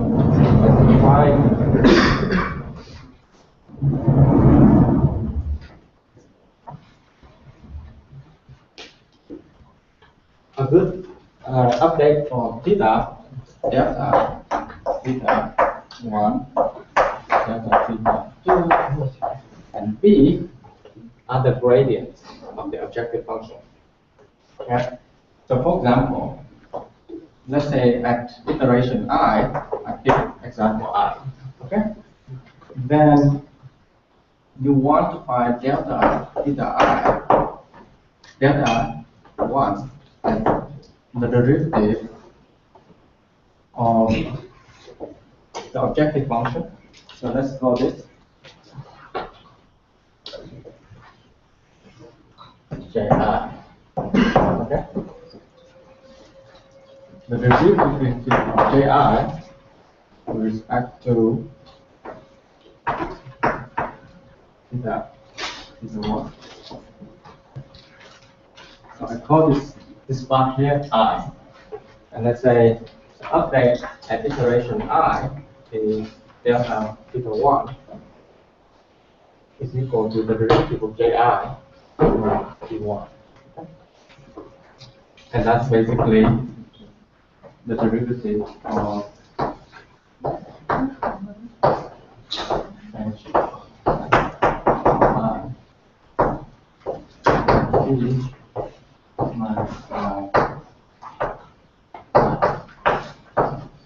okay. So if it's not equal to 2, and the derivative of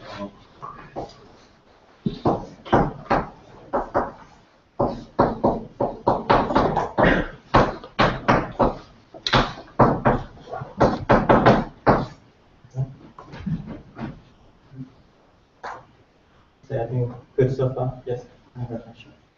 So, the learning rate, is it predefined or is it? I will talk about it later, but let's say you can pick a small number for now. Okay? I will come back to that issue in a bit. Okay. Now, so maybe another question. Yes. Why did you say it's stochastic, this one? We are iterated through all the samples. Why is it stochastic as opposed to this one? Oh, okay. So right now I'm making the rule deterministic in the sense that you can pick one example at a time in order. Okay.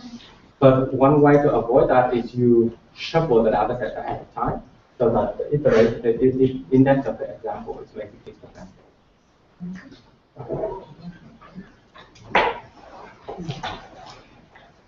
Okay. So now the problem is trying to take the derivative of the h function with respect to theta 1. Okay? I mean, the derivative of h times h minus y. Oh, No, just it's the thing inside of the square, using as it is, times the derivative of the outside. 2. 2 times the derivative of this one Times that. But it should just be an h minus yi term, and then outside of it all the derivative. It's just an term.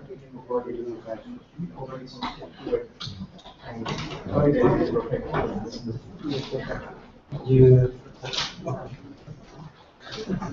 2 times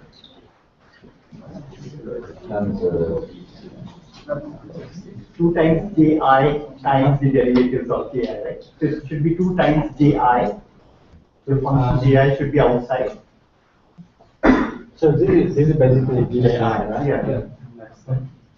So you have 2 times derivative of Derivative should be outside the terms. 2 ji times Derivative of ji. X squared. Another. Ji squared. Another. Ji squared. 2 times ji times derivative of ji. Okay. Forgetting a ji.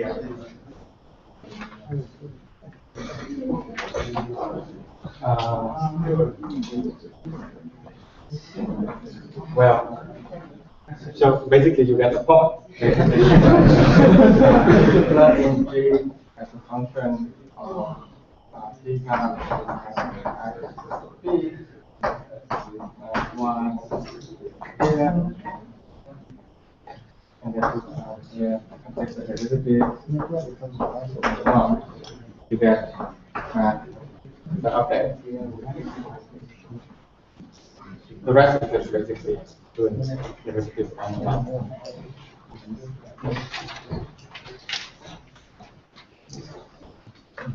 So the idea is basically at every iteration you find you pick a random example, and then you compute the derivative of the objective function at that example with a particular coordinate. Okay, and then make an update per iteration by using this linear rule. Right? Define the derivative, and then define the update. Okay.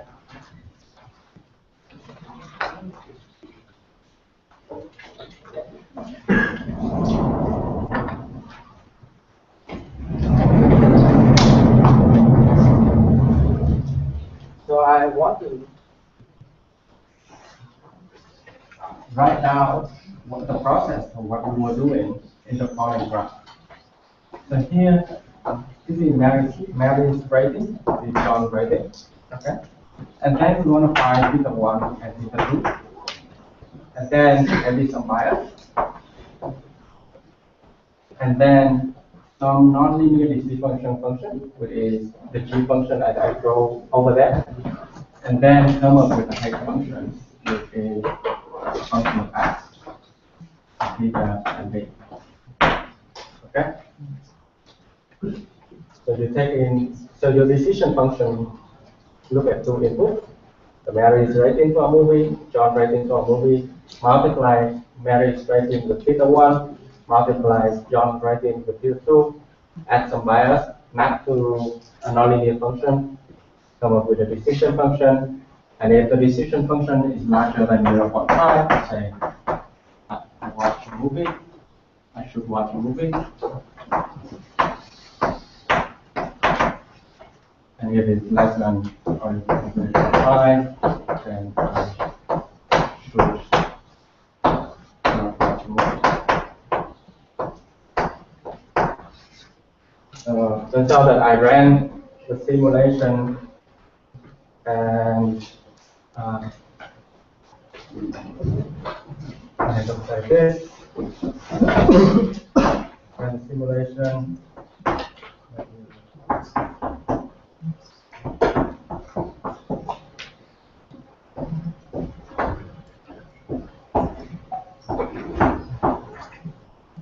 And then I ran the simulation, and then I found theta and b, and then I plot the decision function when h is being 0.5, and it looks like this. Right? And that means I should not watch this video in my way. That means I should not watch rapidly. Okay. So I run the simulation where I iterate through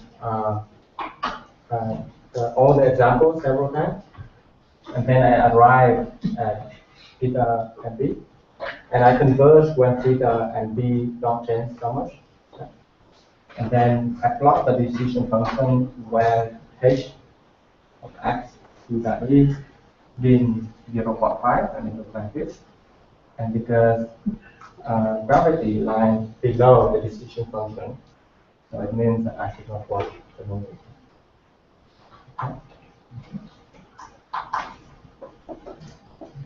So it turns out, so far I talked about the linear decision function. What you just saw so far is the fact that the decision function you just saw is linear, right?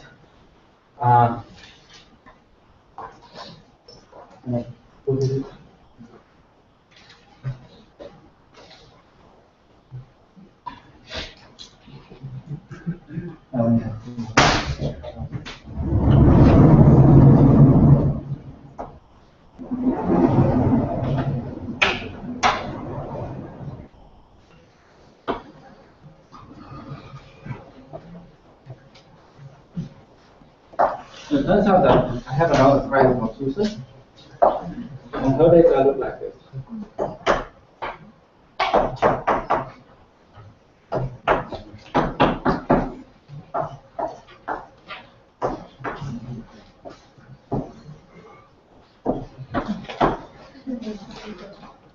So there are certain movies that both John and Mary like, and she also likes. But there are also movies that both of them disagree, but she likes. Right? This is two generated.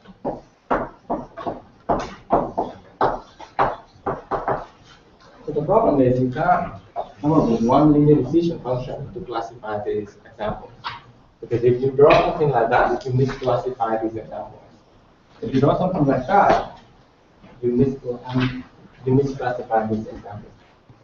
Okay? So how do you come up with a decision function that can actually solve this problem?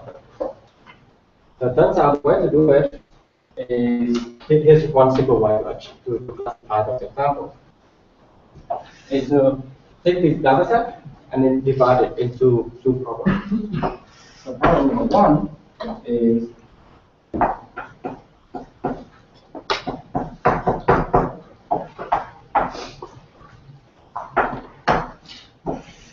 classify that way, and then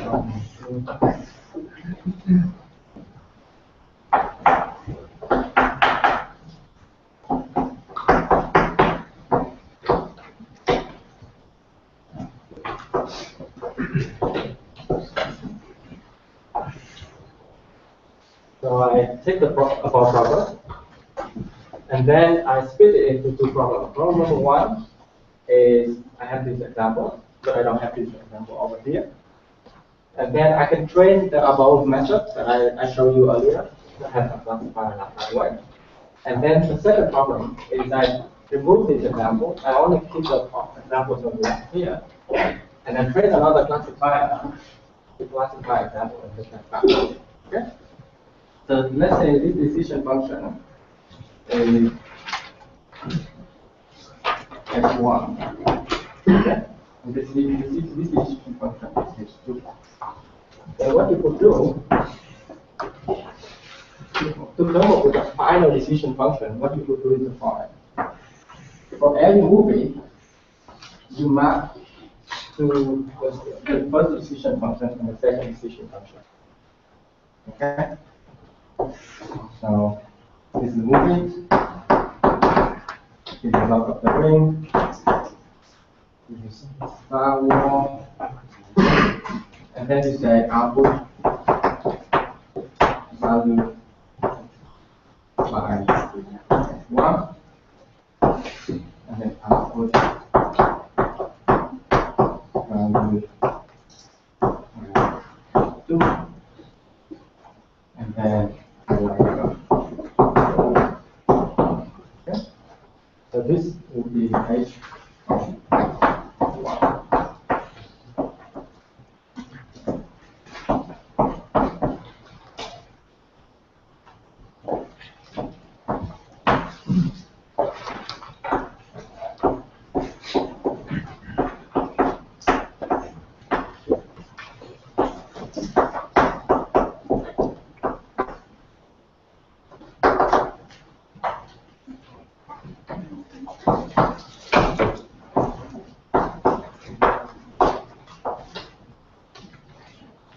So I take the decision function that I already learned before, okay, and then I map the function x. I map every pair of ratings through the decision function, okay. Instead of mapping back through, so the table over there, the columns of the tables are basically Mary's rating and John's rating. Instead of using that, I use this as extras to classify my data. And then based on those extras, what I'm going to do is that I try to approximate, learn another function. Right? So I'm going to use this as input to learn another function. So I can do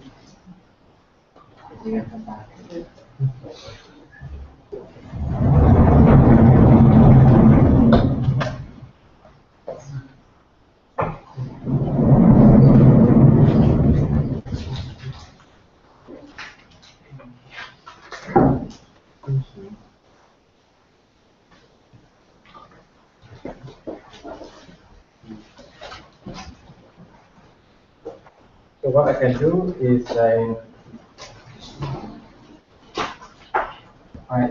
if I say Z is a vector where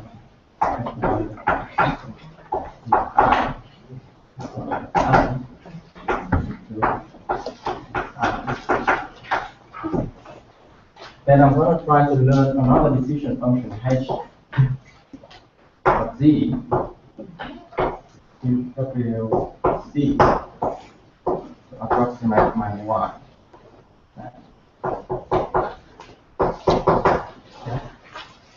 And then I run the above process again to actually try to find W and C based on the fact that I already know the parameters of H1 and H2. Right? So I divided the process of classifying Thompson's data into two steps. Step number one is to find H1 and H2 based on some selected data. And then once I have H1 and H2, I come back and then estimate another H function W and C based on parameter W and C to estimate the overall data. Okay? So the process that I just wrote, to draw a contrast with that figure over there, would look like this: Mary and John. Okay? Then I map it into one. Figure one.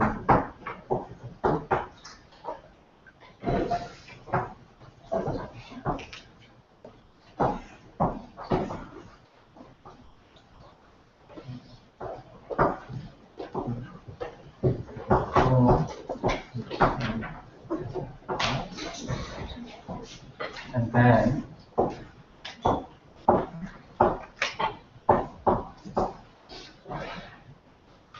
one, two, three.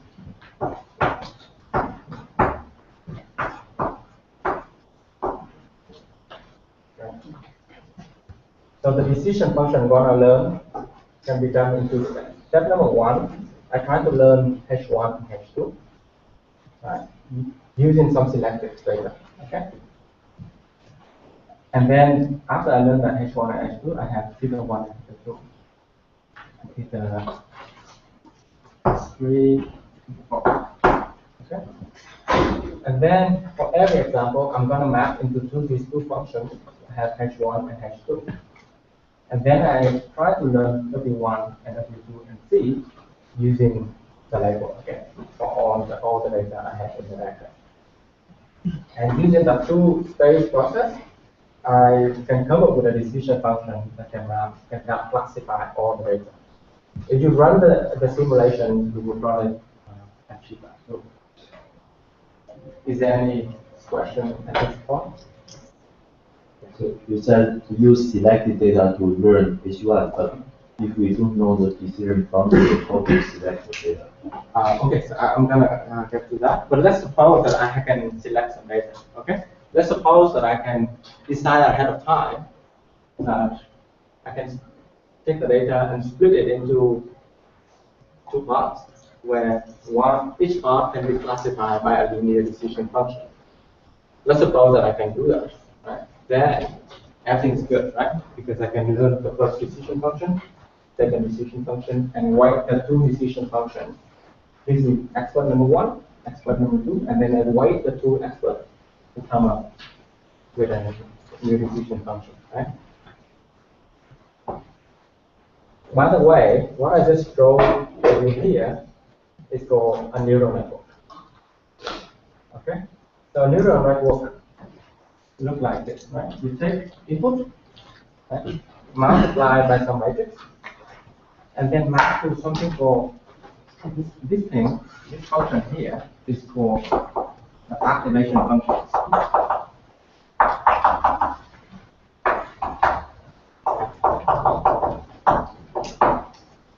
Right? And this thing here is called the hidden layer. Right? The thing inside the neural network is called hidden layer.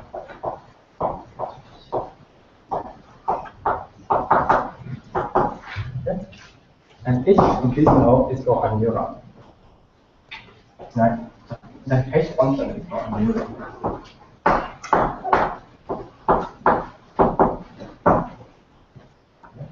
Yes. So are we trying to learn the activation function H, or are we trying to learn the weights? So the activation function is that. The activation function is this function right here. Right? So this function here, let's say V is a function that is 1.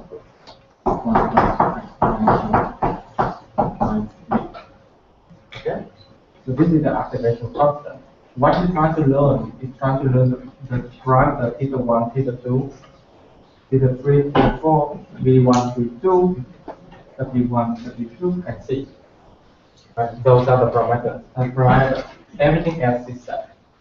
Okay?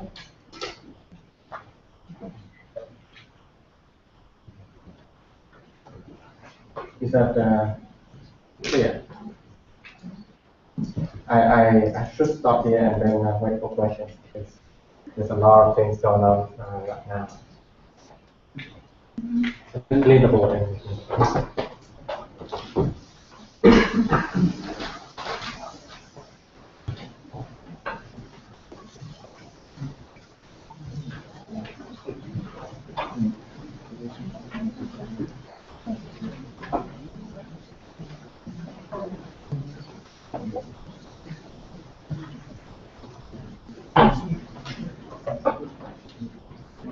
Yes, I have a question. Follow up on the previous question, we are going to talk about how do you select the initial samples, and we will also talk about the number of hidden layers.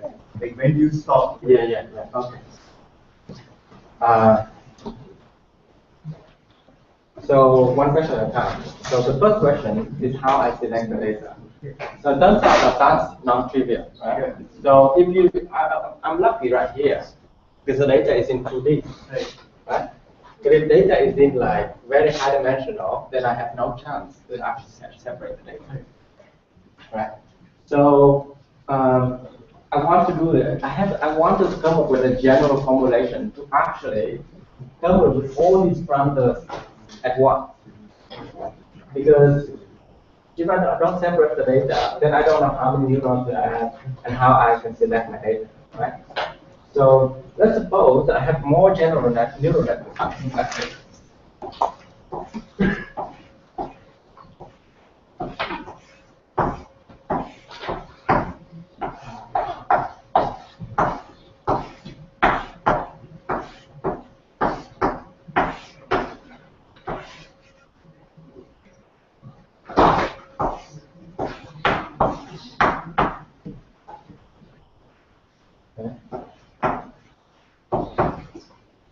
If I have a general neural network like that, right, how would I learn the parameters, which is all the theta or w's and so on at once, right?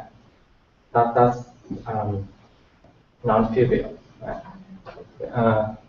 So it turns out that there's an algorithm called the backpropagation algorithm to actually compute the gradient of the objective function of the objective function with respect to all the parameters of the network. And to appreciate the algorithm, what you have to see that is so let's write now the function for h. Okay. Right. Maybe function of x, theta, w, b, and w, c. Okay. So it's function like this. G is this function right here. W1 h and g of theta 1 x1 plus theta 2 x2 p plus w2 and g of theta 3 x1 theta 4 2 theta 2 and then plus c. Okay. It's an equation with a lot of parameters in there. Right? So how I would go about computing the derivative of one dimension of my parameter, right? That's non-trivial. So it turns out that in mathematics, if you don't know how to so the first observation is that h is a function of functions, right? It's a function of a lot of functions. So in mathematics, if you don't know how to compute the gradient of a complicated function, then you can use something called the chain rule to compute the derivative. Okay? And we have an algorithm to actually implement the chain rule specifically for neural networks. It's called the backpropagation algorithm. Okay? I'm going to write it down in a little bit. Okay? And the power of the backpropagation algorithm is that we're going to compute the derivative of every of the objective function with respect to all the parameters in the network. And the network can be any size, any you can have many layers, you can have many neurons in every layer, and you can do it. Okay, I'm gonna write the backpropagation algorithm. I have a question. Yeah. Okay, so the features here, they can be as large as possible. They're not bounded, right? Theta? Yeah. The value of theta? Yes. Yeah, that's good. So then you're correcting for overfitting by choosing the activation function to be the one that you post. Okay. Is it? No, I'm asking.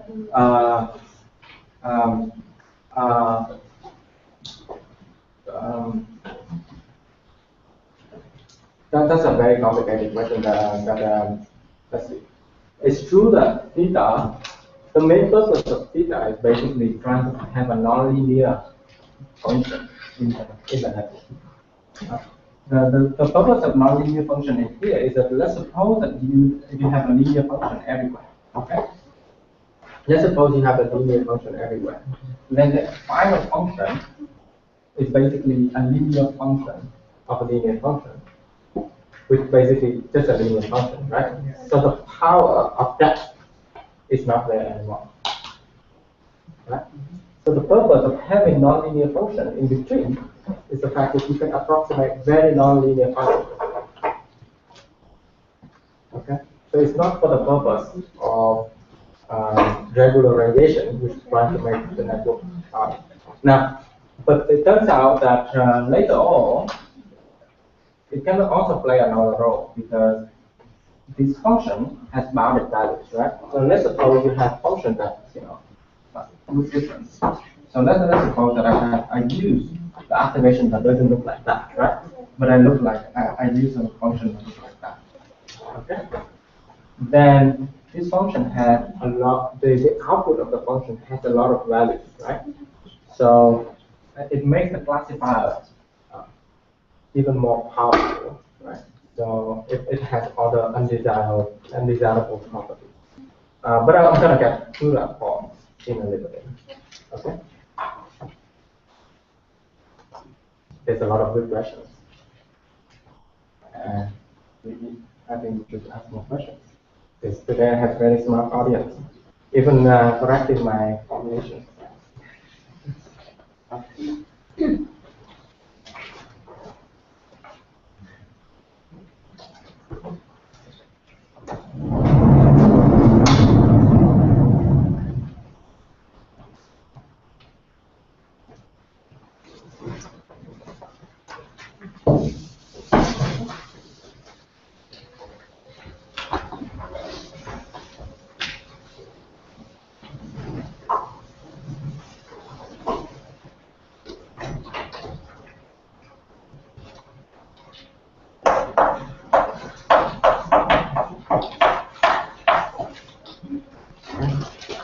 So the purpose of the background, right?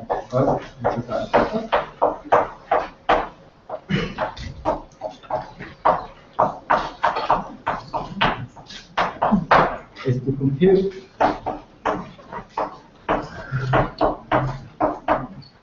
the derivative of ji, right? Ji is the objective function at example I. with respect to a particular parameter in the network, let's say theta. Where theta k is one of the weight in the network. Okay. So for that, I need some notation because if I keep using, theta and then w, c, and so on, it's not general enough. So first, so we're gonna notation.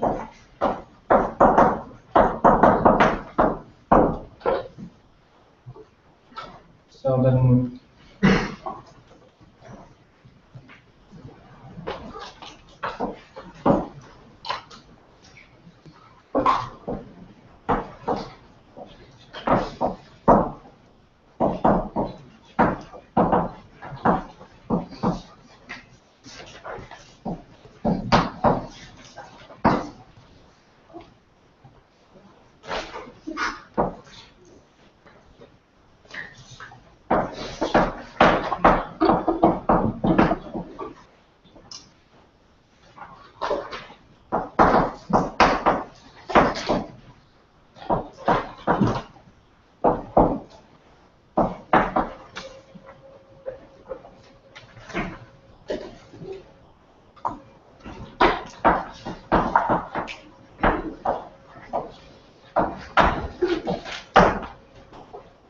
So I actually know notation theta L ij to mean the weight at layer L, weight on maybe the parameter.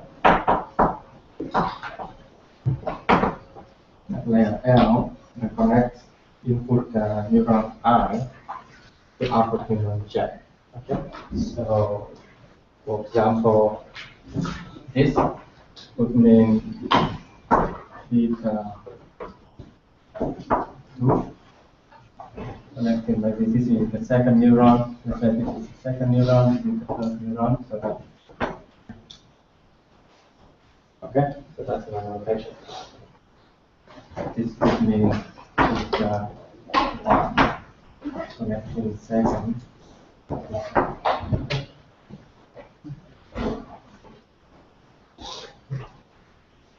And then the layer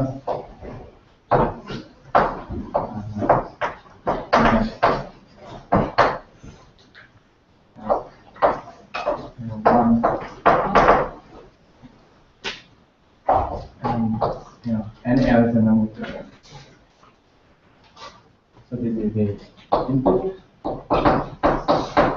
This is John or Mary Strong, and this is it.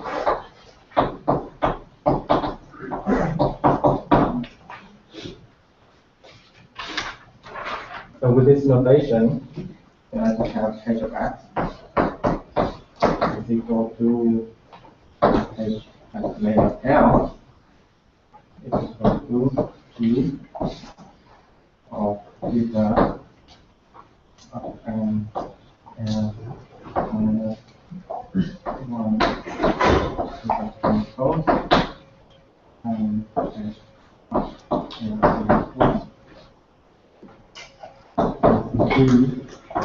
and L minus 1. Okay. And then h of is equal to 3 and 2 and 4.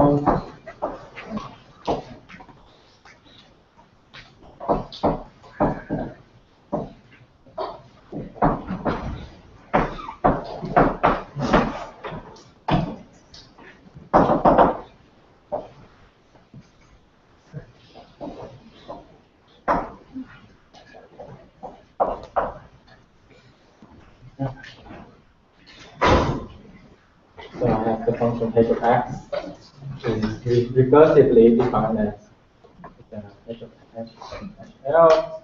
We is the parameter for the second last layer, the last layer, multiplied by the the value for the input, P, and then H1, H of L minus 1 is the L minus 2, therefore times input.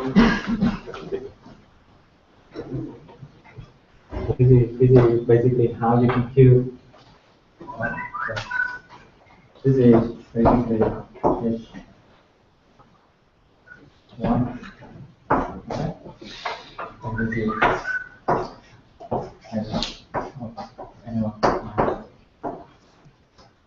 And this is this is H. Okay. H.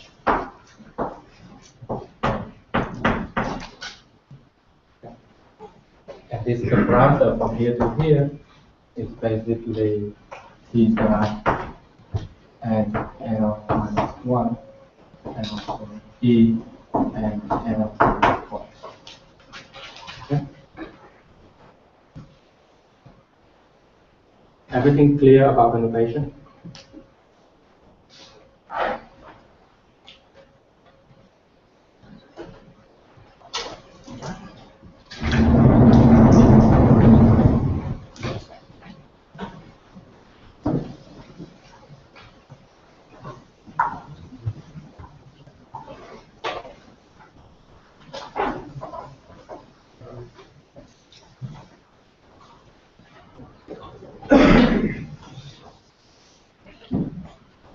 I don't know time, right? 5 minutes, At 5 minutes, talk about hyperparameters.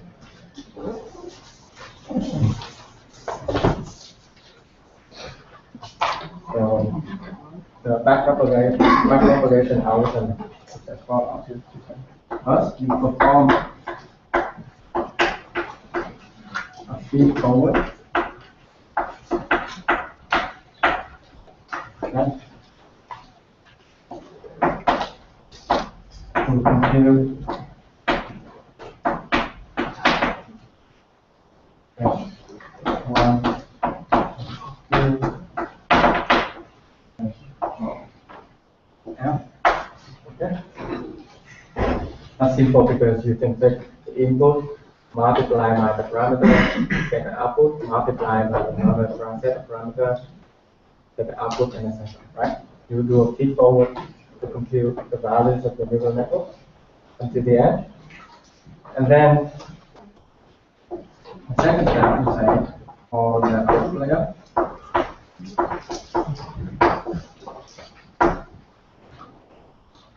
Compute.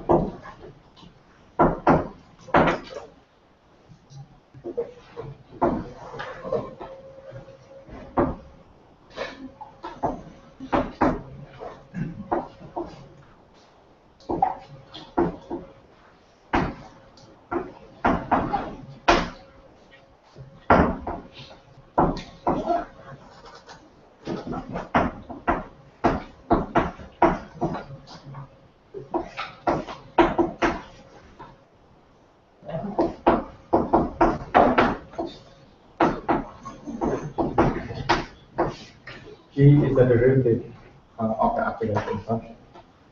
Okay. So this is for the output. And then you say perform backwards.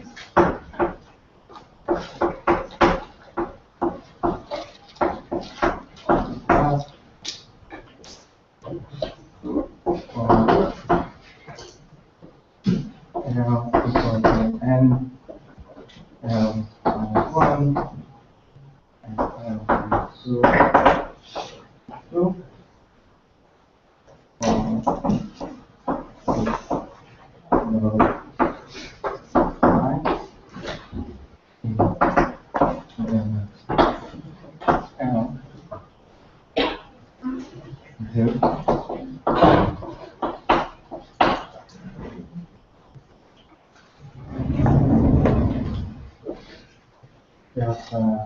L I equals to the sum and L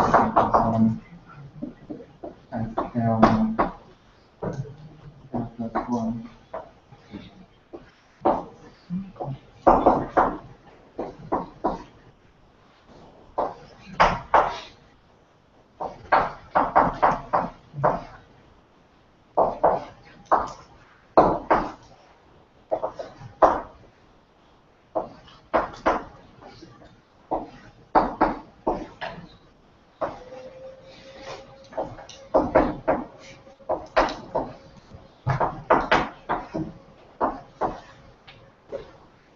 then you compute the dot product between your parameter and some delta of the previous layer, right? Delta of the previous layer, and then multiply with the derivative of the application function. Okay? And once you compute, you do a backward pass to compute all the values of all the deltas. Then you're ready to compute the derivative. Then the partial derivative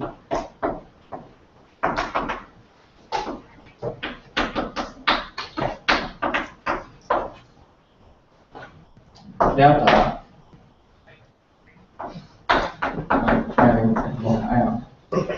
is equal to HL.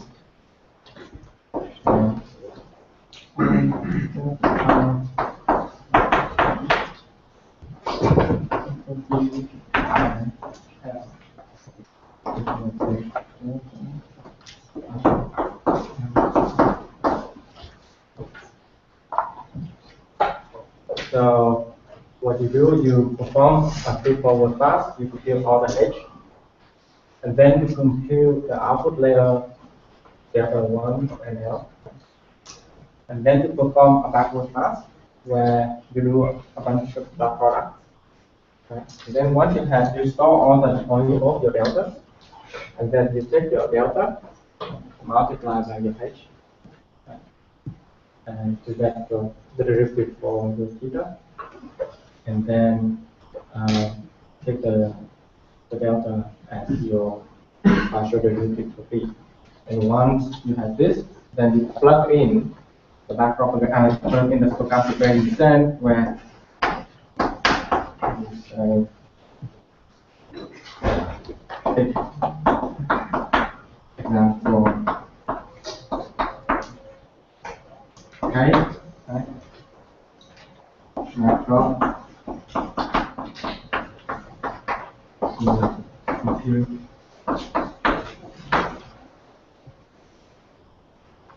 delta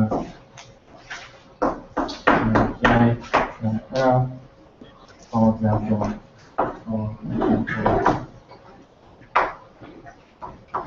okay, and then update.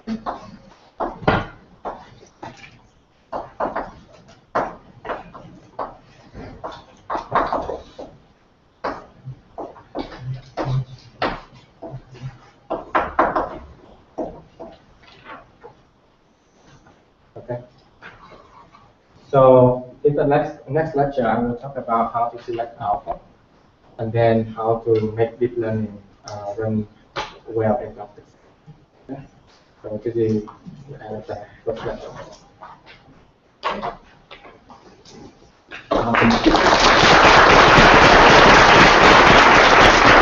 Okay, so maybe since we're running a little late, maybe we can come down here. We'll just try to keep everyone in the room. That's, yeah. Do you want the thing in front of you, or do you want the, okay? So we need to get in here.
Yeah, we'll do this over here. Okay, we're gonna just go ahead and start the next session right now. So please, as fast as you can, to give this. Our next, okay, are we recording? Yeah. All right. Okay, so we're starting now. Our next speaker is Mu Li. He is both a graduate student at CMU and other places, including formerly at Baidu and also working some at Google. So he's been to many places. We're going to look quiet, please.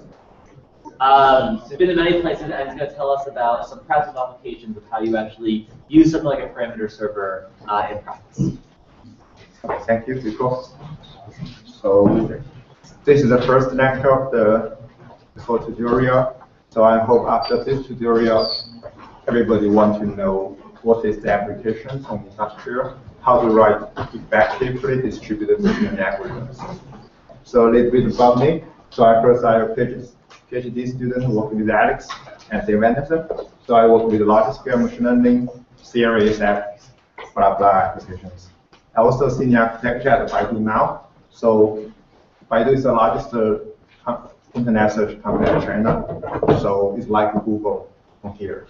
So I just come from Beijing, arrived here this morning. So forgive me about forgot how to speak English. So I work on the distributed machine learning system for the computational ads. Alex has talked about the ad application, so I will go more details on this slide. Yeah, and yes, Alex works for Google now, so in fact we are competing with each other.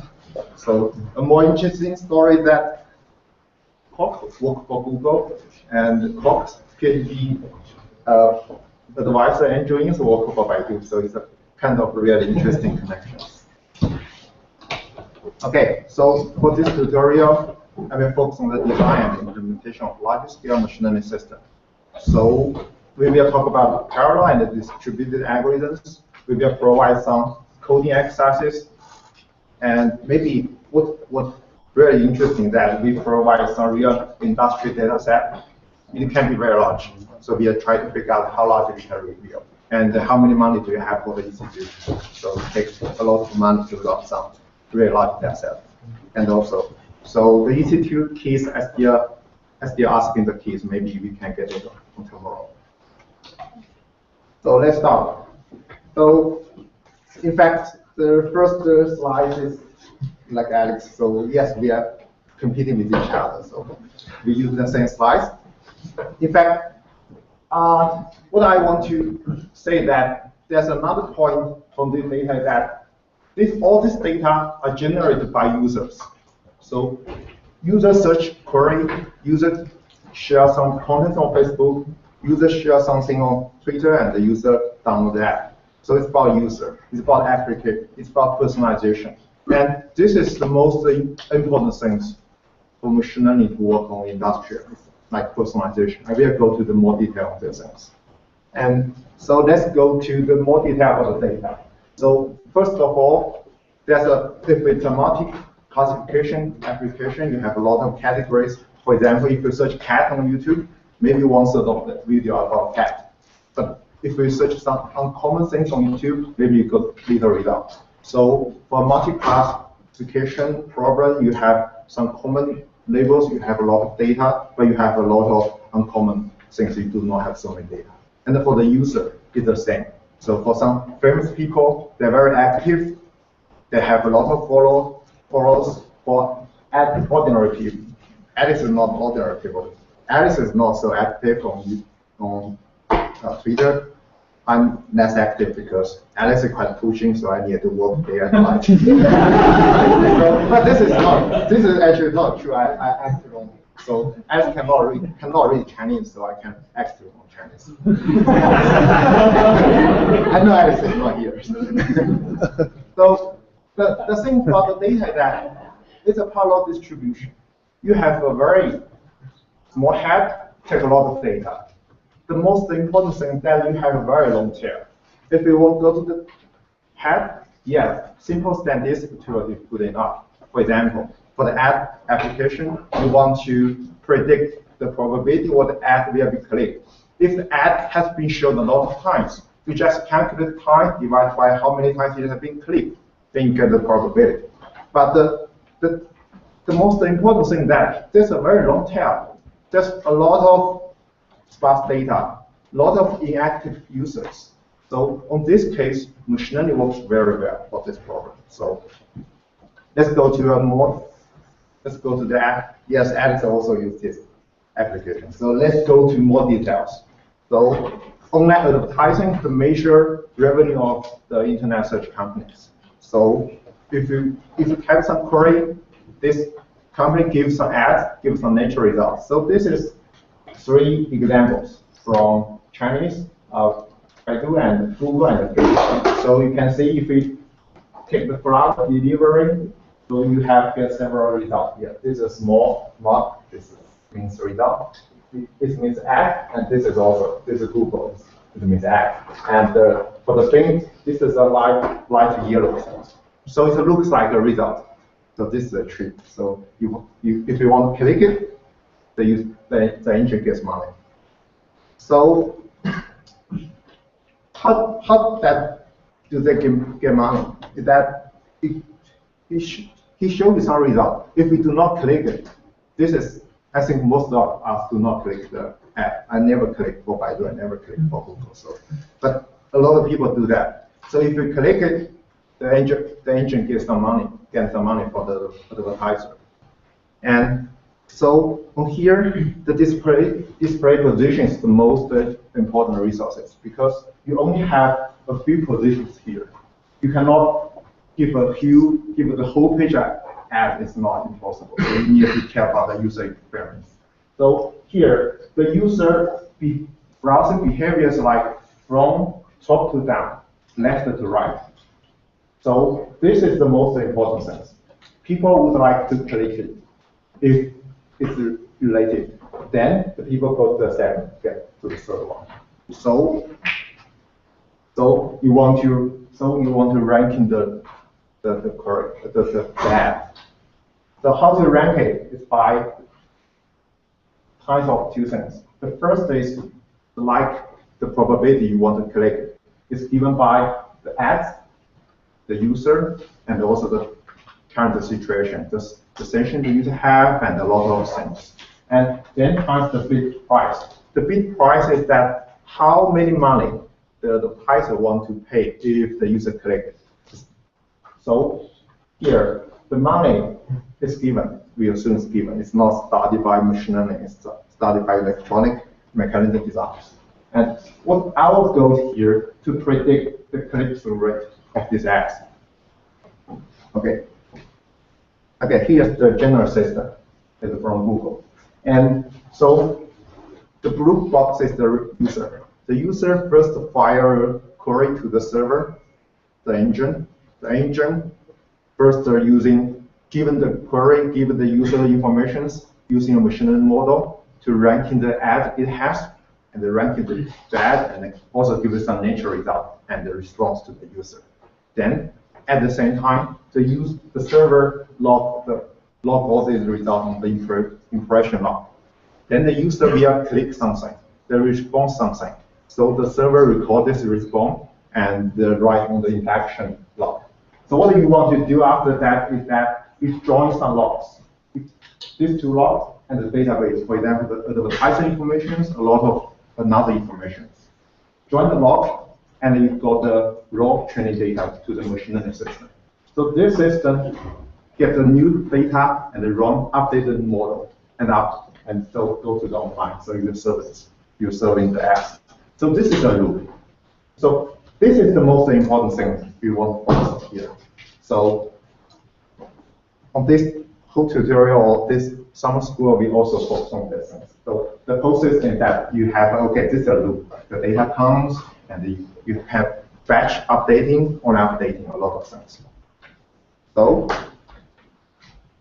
next, so we present this program as a machine learning program. So first thing that we want to present the things as a feature vector. The ad contains ads, user, things is a vector, and the label is that whether or not this ad has been clicked. The common way that, Zico have been give on this morning that you have a logistic loss for then it has a probability. So because it's a value from 0 to 1, so it's a probability. This is what major represents. So this is a label, this is the feature vector, this is the weight you want to learn. And for the vector, for the weight, and you can predict this is a probability. You can use this one and the bit price to ranking the same. So our goal is that we want to learn the weight. So given the whole training data, and we run some optimization algorithms, for example, gradient descent, to learn the same. Okay. Also, there's a lot of interest on the deep learning applied to systems. Maybe hopefully I'll give some tutorial on how to apply deep learning to ads at Google. But for the Baidu, we also use deep learning, but maybe slightly different than what you guys think is that deep learning never swap away for the logistic regression. The deep learning is a component of the whole system. It provides some feature to the logistic regression and also provides some CTR collaboration to the things. This is exists with the old system. So for the text classification or something like that, I don't think deep learning will change the thing, kill the things too much. Maybe this is, the truth is that deep learning really improved the performance. So yes, we care about that. But deep learning is not the focus of this talk.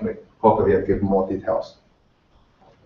So given the data, the raw data you have, given the model you have, the next important thing that you want to do feature engineer. So that is how to present the raw data onto a feature vector. So this is the most effective way for the industry we found to improve the accuracy of the system.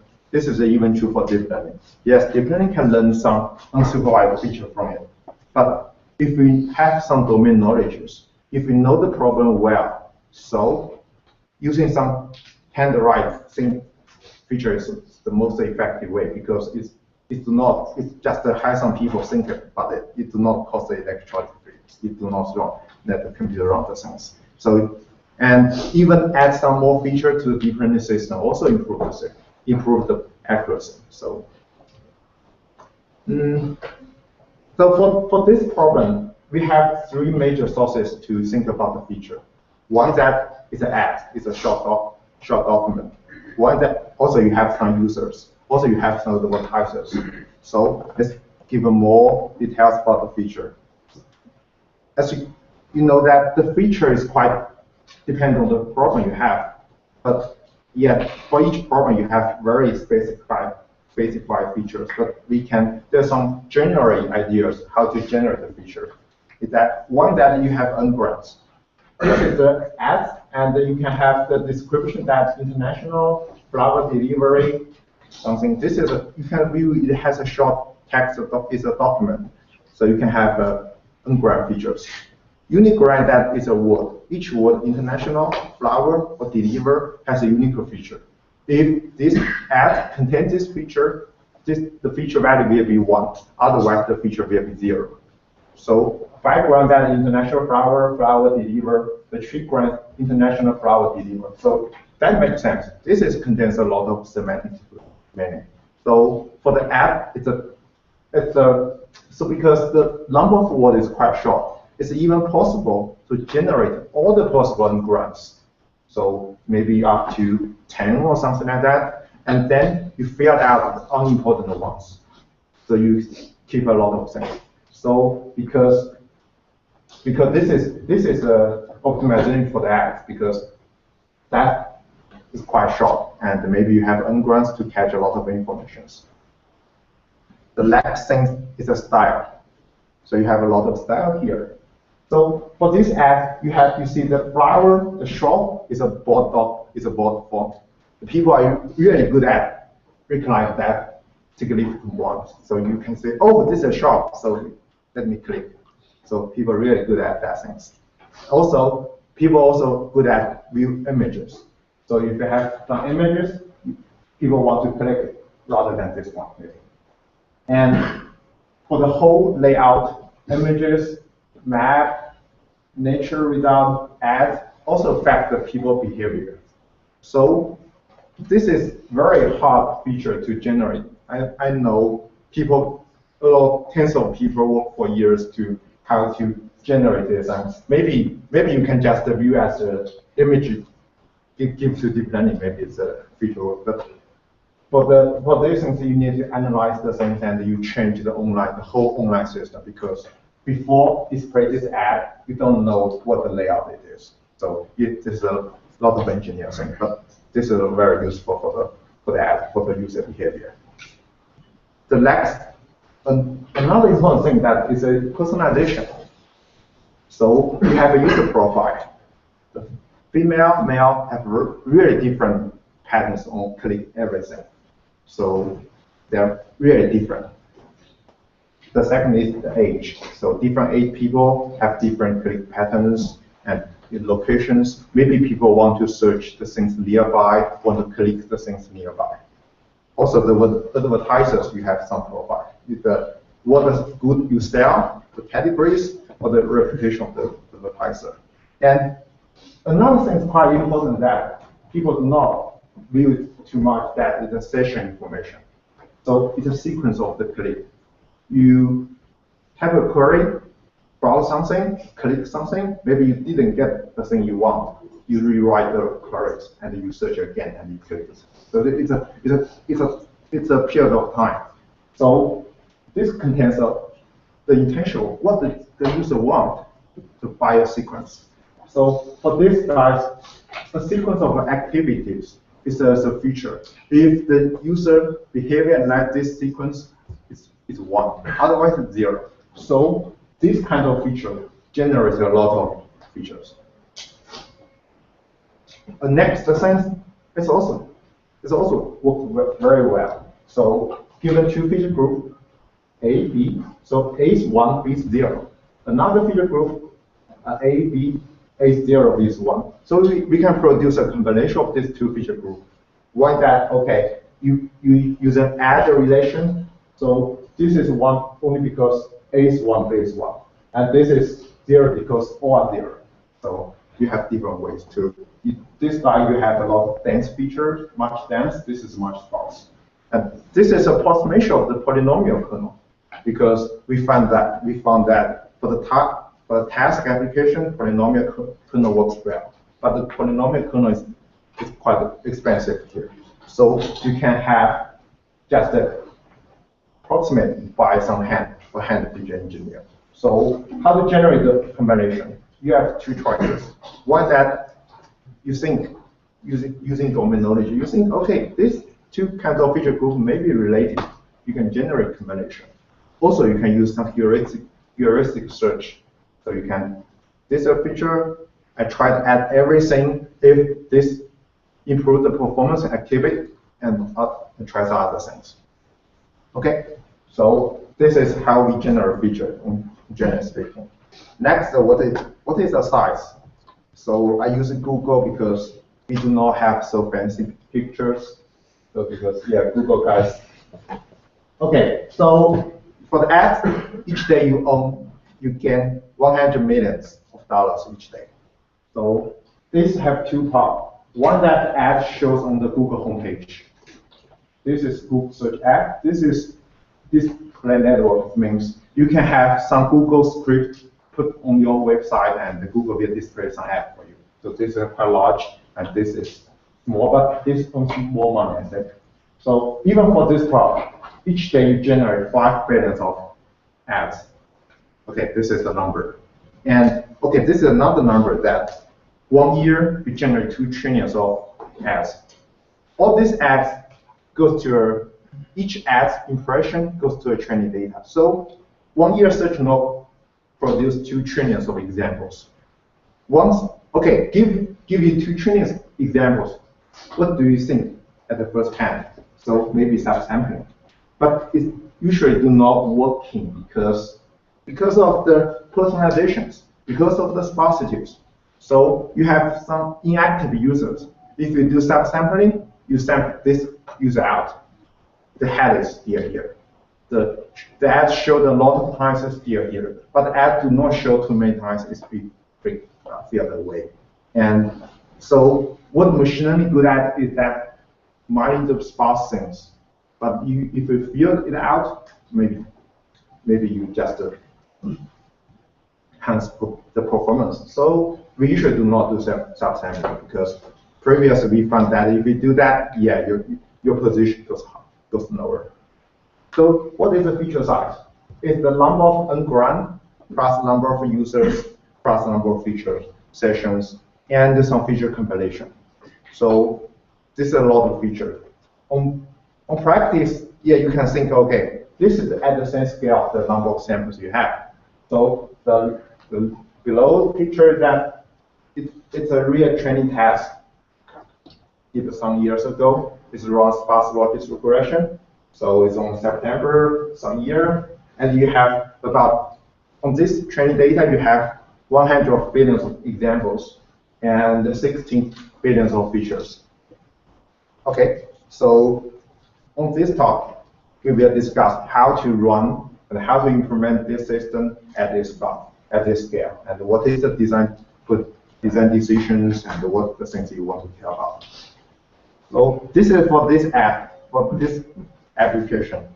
But generally speaking, for the industry data set, I think you can, it's a reasonable assumption that you have 100 billion of samples, 10 billion of features, and the training data goes from 1 terabyte to 1 petabyte. So here's an example. This is what Google had 5 years ago. So you have product A, B, C, D. And the examples goes to 6 billion to 100 billion. And the raw data is about 10 terabyte to 60 terabyte. So yeah, the things grows. So this is 5 years method. Because 5 years ago, we do not talk about big data. So now maybe the data grows. Who knows? Yeah. I think I've been with several companies, even for some startup companies, not so big than Google. They also have very similar scales. So I think this is a number maybe you can have in mind if you want to go industrial, talk about industrial problem. So the first problem is that give the data, how to store the data. So if you want 1 terabyte, fine, you just one disk and put it. 1 terabyte, okay, 100 disk. You want to choose how to put this. So here's the example here. So you put a lot of disk on the blade machine and stack this machine to racks and put all the racks to a data center. So one thing that in mind is that for each disk is quite cheap disk. It's maybe the disk you run on the desktop, on our desktop, or slightly better. But the thing that you have big capacity, several terabyte, but the bandwidth is quite slow. Maybe you just still have 8% megabyte per second read and even less than write. And the next thing that it may be fail at any time. So the disk fail is the most, I think, is the most reason of the most fail thing components on the data center. It fails. I think in our data center maybe 10 to 100 disk fail each day. Okay, this is the hardware. So of the data, this is a screenshot of the part of the training data each day. So you have you divide the training data by a lot of parts and compress. Each part is about 1 gigabyte of the data, and you have, in fact, each part is produced by a reduced drop during feature extraction. So the assumption that for this data, the file is not too small, even usually bigger than 100 megabytes, and not too big. If it's too big, because the hardware limit is the hardware bandwidth is limited. If you have very big data, maybe more than 10 gigabytes, you want a lot of seconds to read the data.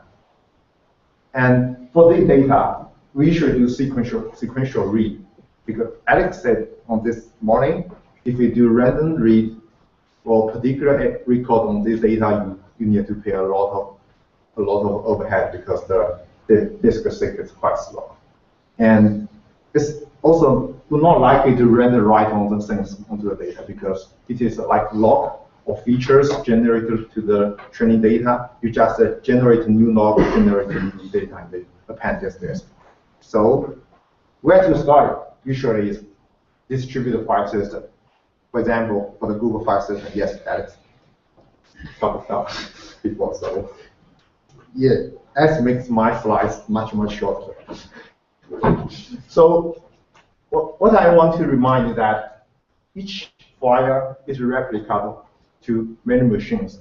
That is because the disk fails at any time.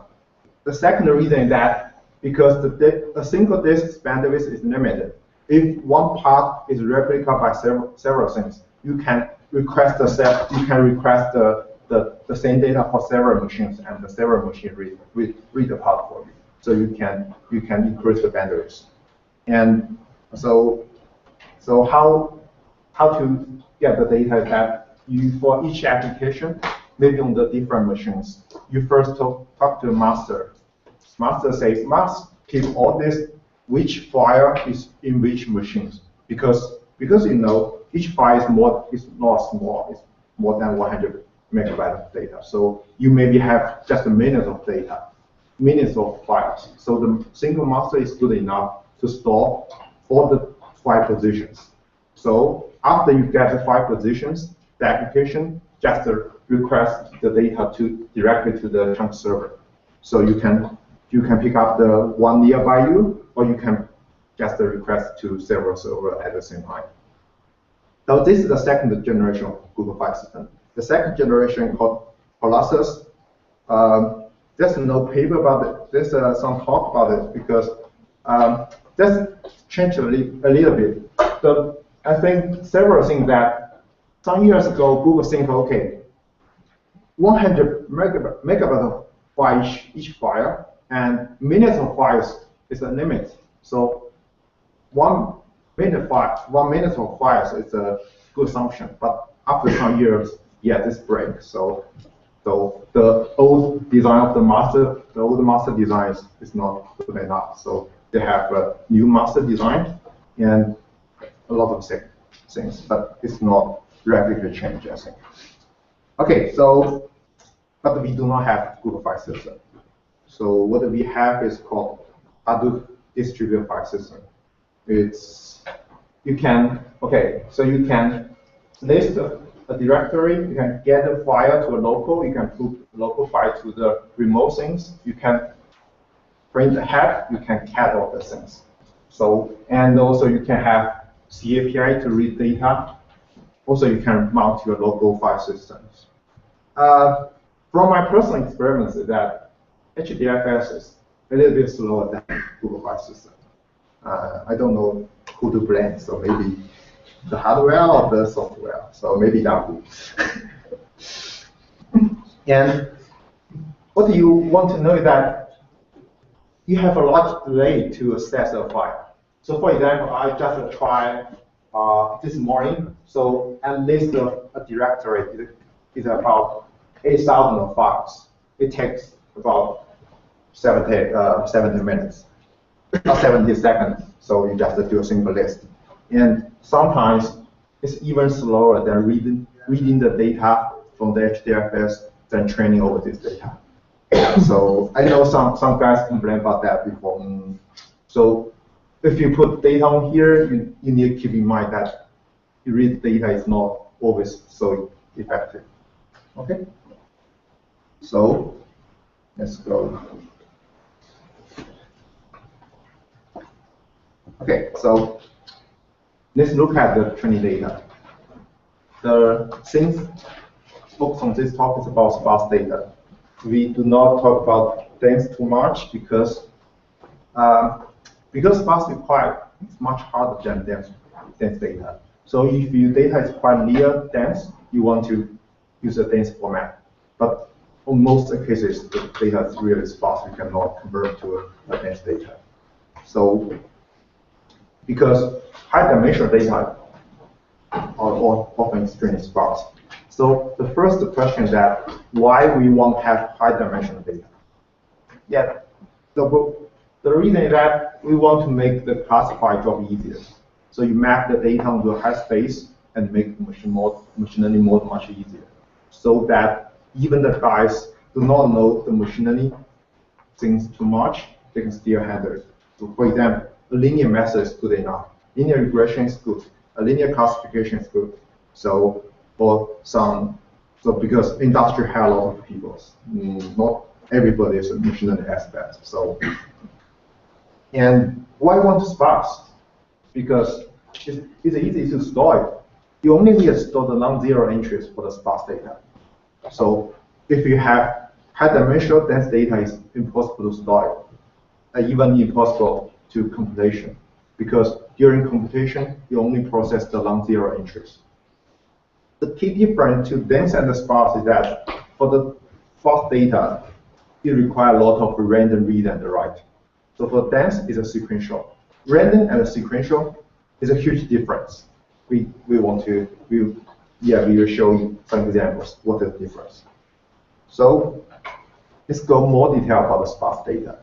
First, how to store it. So I'll give an example here. So you have 4 rows, 3 columns.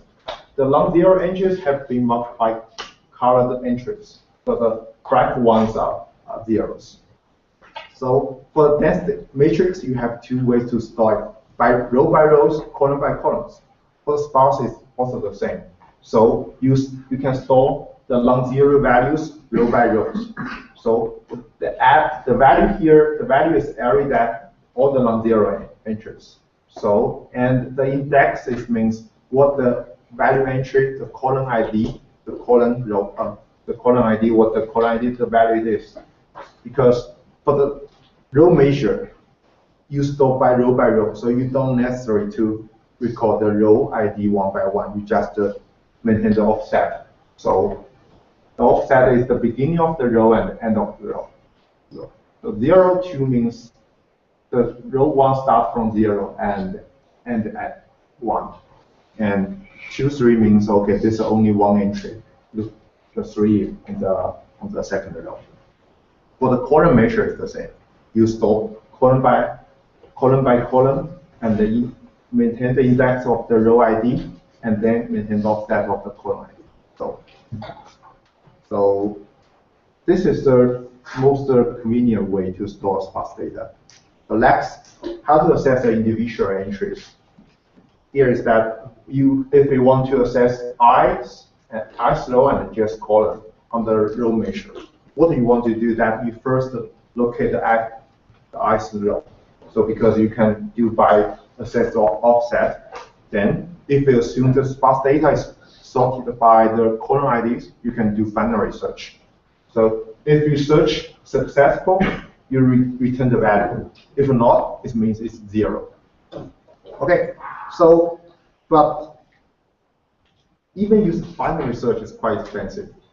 So the complexity of binary search is about log times the non-zero entries of this row. But this is a complexity. On reality is that if you do binary search, there's a lot of if and else branches. So it's quite expensive to run data science, because for the CPU there's a long pipelines. So how the pipeline work that you put all the instructions one by one, and execute by pipeline. So it looks like you can run multiple instructions at the same time. But for the if-else, you have 2 choices: run the if instructions or the else instructions.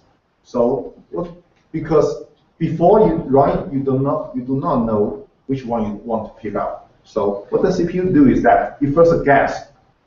Maybe you guess, okay, if it's yes, you first put the yes instruction on the pipeline. If you are correct, okay, everything's good. But if not, so you need to stop pipeline and delete all the instructions, put the else part in, and continue. So for this case, it's like a random memory access. We are talking about later. So binary search. So assess the individual entry for a sparse matrix is not shared. So fortunately, we do not do such things for the training data. Who cares about the individual entry of the training data? But if it really cares, maybe you want to have more fancy data structures. What we really care about is that it's matrix times a vector. So it's so important, so I give some code here.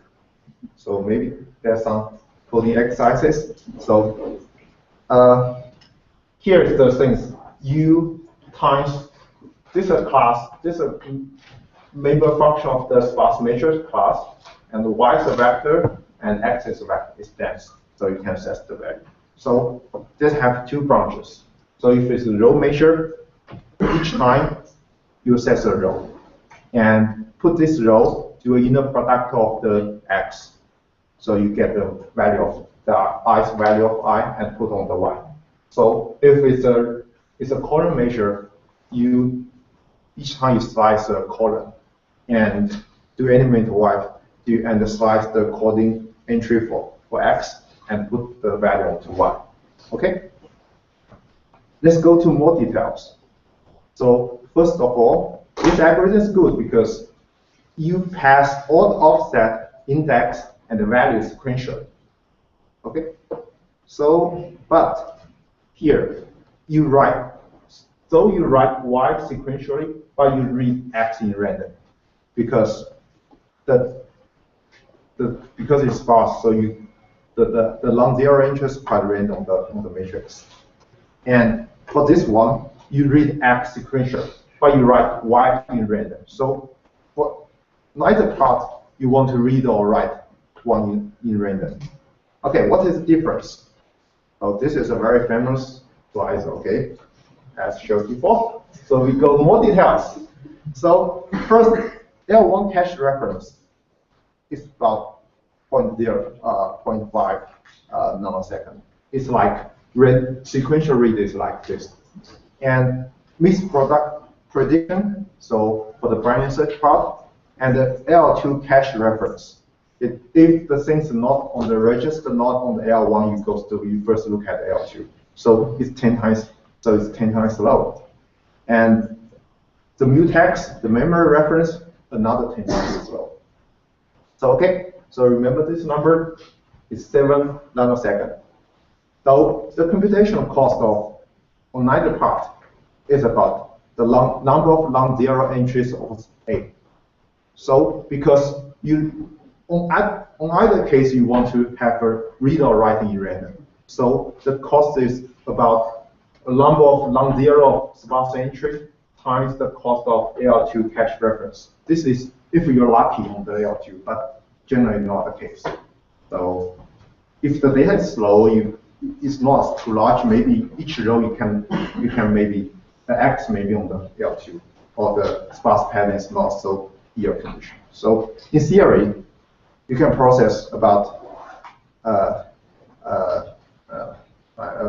can process the English and Chinese are different on numbers. So it's about 140 minutes of non-zero entries per second. It's in theory. Only in reality, I test on MacBrew on my laptop on the sparse matrix. About 4 minutes of rows, 76 minutes of columns. So I use my laptop. It's about i7. The CPU is not bad or not good, and I use a single thread. So you get a really matched value here. So it's slightly worse than, because not every case you go to the L2 cache, and also you need to pay a lot of multiplication double flow instruction cost. Okay, so what is the real data? Real sparse data. A good assumption that each instance has around 100 of the features each exam. So it's about the same number of feature groups here. So you have a lot of data resources. You generate a lot of feature groups. You do a feature group combinations. You maybe got 100 feature groups. So if you keep one entries in each group, you about around 100 features. So here's the data from Google. It's 50 to 100. So given that things, give this information, for each second, you can access about 1 minute of examples each second. So if you can have a guess of the more larger scale data you can have is that for linear method, 100 costs and 100 billion of examples. If you have a wrong, maybe gradient descent or something like that, during 100 iterations, you can calculate this and say, okay, you can finish in 3 hours. This is the ideal case. You do not pay any cost to the communication, do not pay all the synchronizations. So, but in fact, this is a quite accurate estimations. I can show you some result later. So this, you can really get the result down on this number. Okay, so give the data to you, give the machines you have, you can have an estimate of what the time you want and how many money you want to pay to EC2. So this is important. Otherwise, you need to ask your advisor for more money. Okay. This is we look deep into the data we have. The first thing shows how many number of non-zero entries each row we plot the histograms. Is that because for each examples, so it's quite okay. It's add, so add have a thing almost looks the same for the data structure. So on this part, it's quite regular. It's like a universal Gaussian distribution. So the average number is between 50 and 100. This is the real data set we want to give to you, so this you can play with it. But the thing that on the column size is quite irregular. So the left fig shows that how many number of non-zero entries each column you have. So this means if each column only has one non-zero entries, you have a lot here, and there's a bunch of entries you have. There's a bunch of things you have a lot of non-zero patterns. So this is parallel distribution. So you have a lot of features, only a few number of non-zero entries, and you have a few of them have a lot of quite a dense. So this is a problem because if you want to partition by rows, you get imbalanced workload partition, because so you need to partition more. Otherwise, maybe this part is quite huge and this part quite. And the second thing we want to talk about later on the optimization things that you have very year condition number. Imagine that you have some features, a lot of non-zero entries, and if you calculate the gradient, you have very huge numbers. And there's a very sparse things, and the gradient quite slow. And times the learning rate, some weight change a lot, some weight do not change. So you need to take care about it. And you cannot do if you image data, you can put on the zero mean and one standard, but for sparse data you cannot do that because you cannot minus those things. Otherwise, all these things go to the dense, and you cannot divide by the sums because it means how many features you hit on this feature. So if the feature is dense, it means it's important.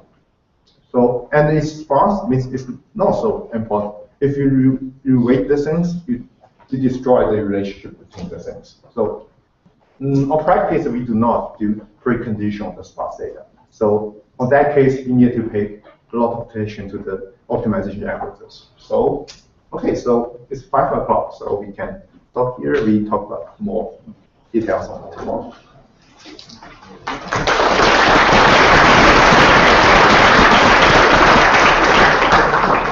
All right, well, thank you, everyone. This concludes the first day, and we'll see you all here tomorrow, bright and early at 9.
Yeah, I'm still assembling that one. It's more tedious than I thought. Well, the thing is, the first in-pixel didn't actually work because it was creating a local file on the local file.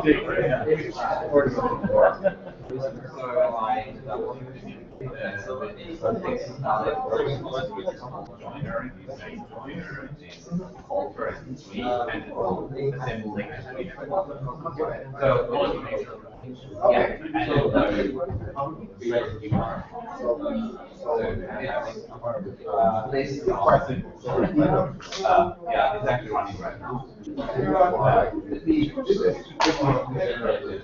I just want to actually capture this in the video. I don't know.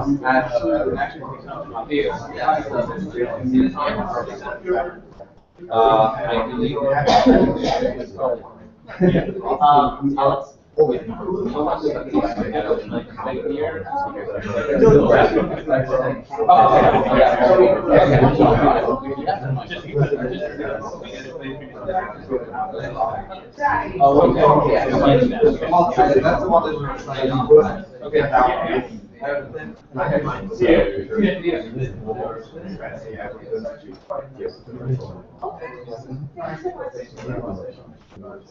So this is the one that goes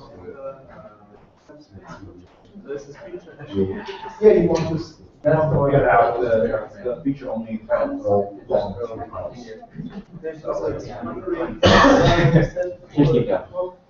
That subset is because oh, you self-step the yeah, step the feature one is because you have Hyperparameters, and the other one, if you use password expression, you also use feature expressions. The other one is this. So you want to use this feature expression, so you also points to the yeah, I use password expression. So right now, no,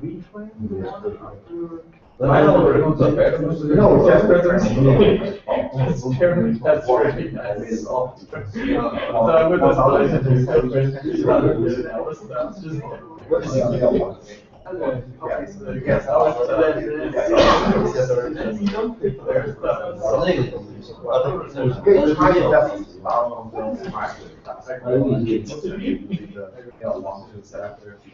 The only problem with their stuff, though, is that they've stopped. Maybe I do that, but we don't think so. If the data is quite large, you should have more options. No, that's becoming stale. They're also starting just generally. It's also starting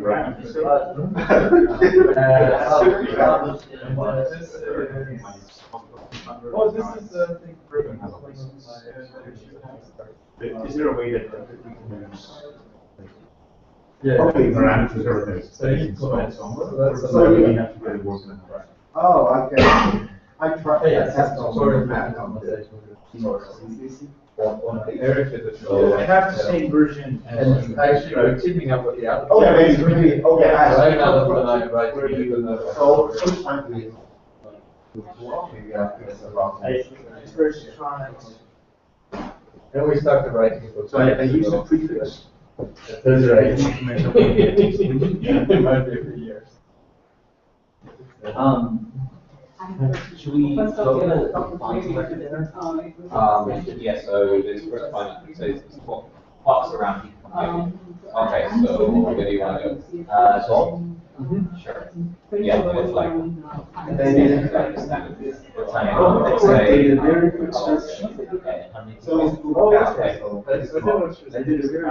I have a student who is finishing his master's with analysis. Yeah, he's moving to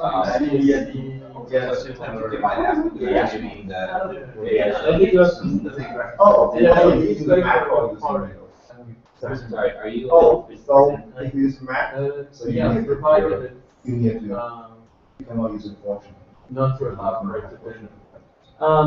It's all elaborate, it's a little elaborate, right? In what sense? And then it'll take like 2 hours.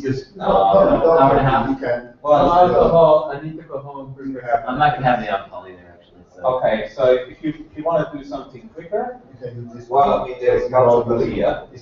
I've never been there. It's very tight. Yeah, it works on math. Yeah, I mean, maybe I need to add something.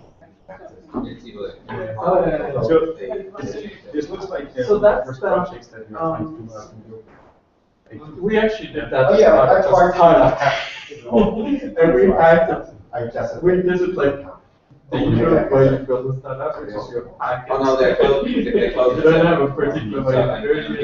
You have to have much always very much. I tried. So I didn't know how to. I know this guy was. I was asking for the No, not that. So what we call that. You spent the whole month Well, trying to and it was just a terrible strike. And it's just basically the size of They come from native world. we didn't start to use What do you what do you do with them? change the version of So there's a certain amount of, Okay, so the trick is that. it's just basically starting. I don't know. Wait, no, it's far down. It's quite good. No, If you want to go for long math, because the action is a lot. We have to optimize them. And not that I'm using one right now, yeah, just with this whole question, that one's not. So, Okay. we just really optimize them. Well, then, I don't know if so people. interesting that Not. what I do is that you have a conflict. So you have a huge boundary and you have Do we go now or do we go? Well, otherwise it's search engine. just you cannot guarantee all this machines. Yeah, someone in the company say, well, the worst thing is And that it's okay, but It's okay. Yeah, and then optimize. Not all those pieces of which one.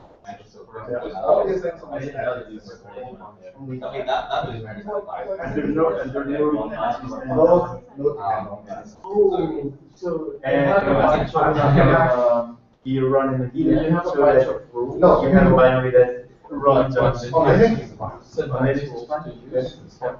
Oh, But you also have stuff like frequency of occurrence of two words, next disjunct divided by the frequency of occurrence of them individually, like bracket and then doing the jolly. That's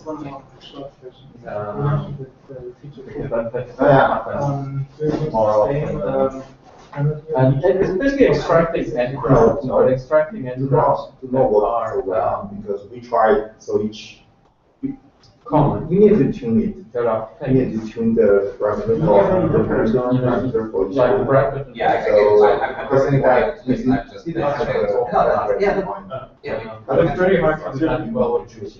And you can have rethinking a lot. I think I would just. Yeah. 10 years ago. Right. And I didn't really know. All I can No, do you don't use that one. right now I have like additions that we have, like maybe and there are good things. So you want to know about because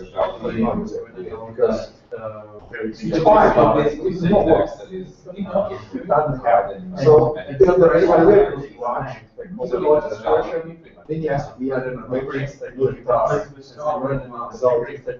So, yeah, for deep learning, since of large, because, well, so they have identified my struggle and then I predicted some features. I know which yeah, we tried, yeah, it makes sense, but and then of course, but essentially what I get there is so if the data was large, there's a lot of heuristics, we tried a lot of things, but there is no like how many faces inside faces there's there also. logistic regression with that. Oh, we fixed it. We just fixed the L1 riser to the bandit normal 3 or something. Ah, there's no. But just that is a step toward figure out the sentiment. So, yeah, it is a lot. So that one got the split out very big. So for the second one was So you know the sentiment of the Greek sector in restaurant A. Okay, so if the data is more, so the branch is very large. So you're right, because that's very nice. If the data is large, And that works really well. That's beautiful. so one was bigger. That's the reason So why. only factor that's the motor size. Yeah. I was at least one of the. With 10 you have small motor size, with 15 one you have large motor size. But you have, you don't have But it's like in a sentence, so we're gonna have That as well, but also. But on Friday, I'm gonna show you an alternative.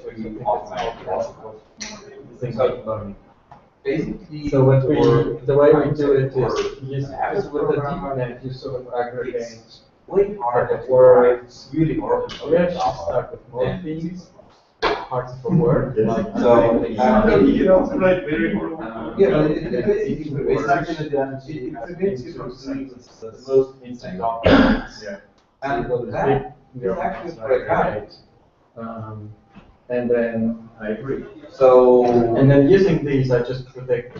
You just take reviews and scores Yeah. the reviews, and I just put a big classifier for reviews, which I can classify reviews, and that data exists. Yeah. And then what we do is transfer learning, where we, if you know, and I'm gonna go over it, if you know the review about a group, if you know the score about a group of things, it's possible, provided you have features, and in this case you have features, then you can get the score of the individual. I worked with that storm. And so we'll be able to go straight and optimize for the score of the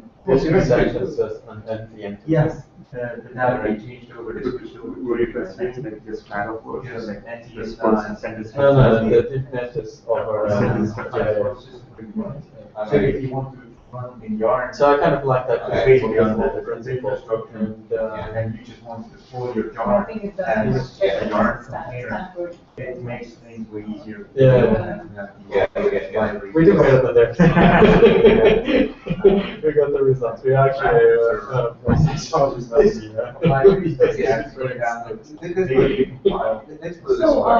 I'm informed to the page. If there's a line that's fiction solved, we will not stand that. We will use that as opposed to write down. So simply because I don't have enough people to build all that additional infrastructure as well. I mean, it's good for when you have the. I mean, when people, I guess what I was trying to say is, if you happen to have a bunch of heuristics that you use as something, you should choose those heuristics. And so nobody will create sort of the general, and often a lot of this information extraction. And so I said, well, hey, we've all a bunch of crazy enough to do our own season. Now, if at some point I mean, you don't like theory, what Google uses a lot of analysis also, but you would, if you use word switch to something in Java, like a reference resolution and so on. This is like probably so essentially a bunch of rules that they got. I mean, given that a lot of existing machine learning algorithms are fairly, so then you can use Bayesian optimization. but That doesn't mean that you can can't try to design a better way. back to by just not doing the obvious stupid things. But in general, whenever you have an algorithm, that has three It's parameters, worthwhile looking at your percent profiling your code if it's in boring. I think that's So, I personally think it's a well-worked part of machine learning. I think it's more important rather than not use it.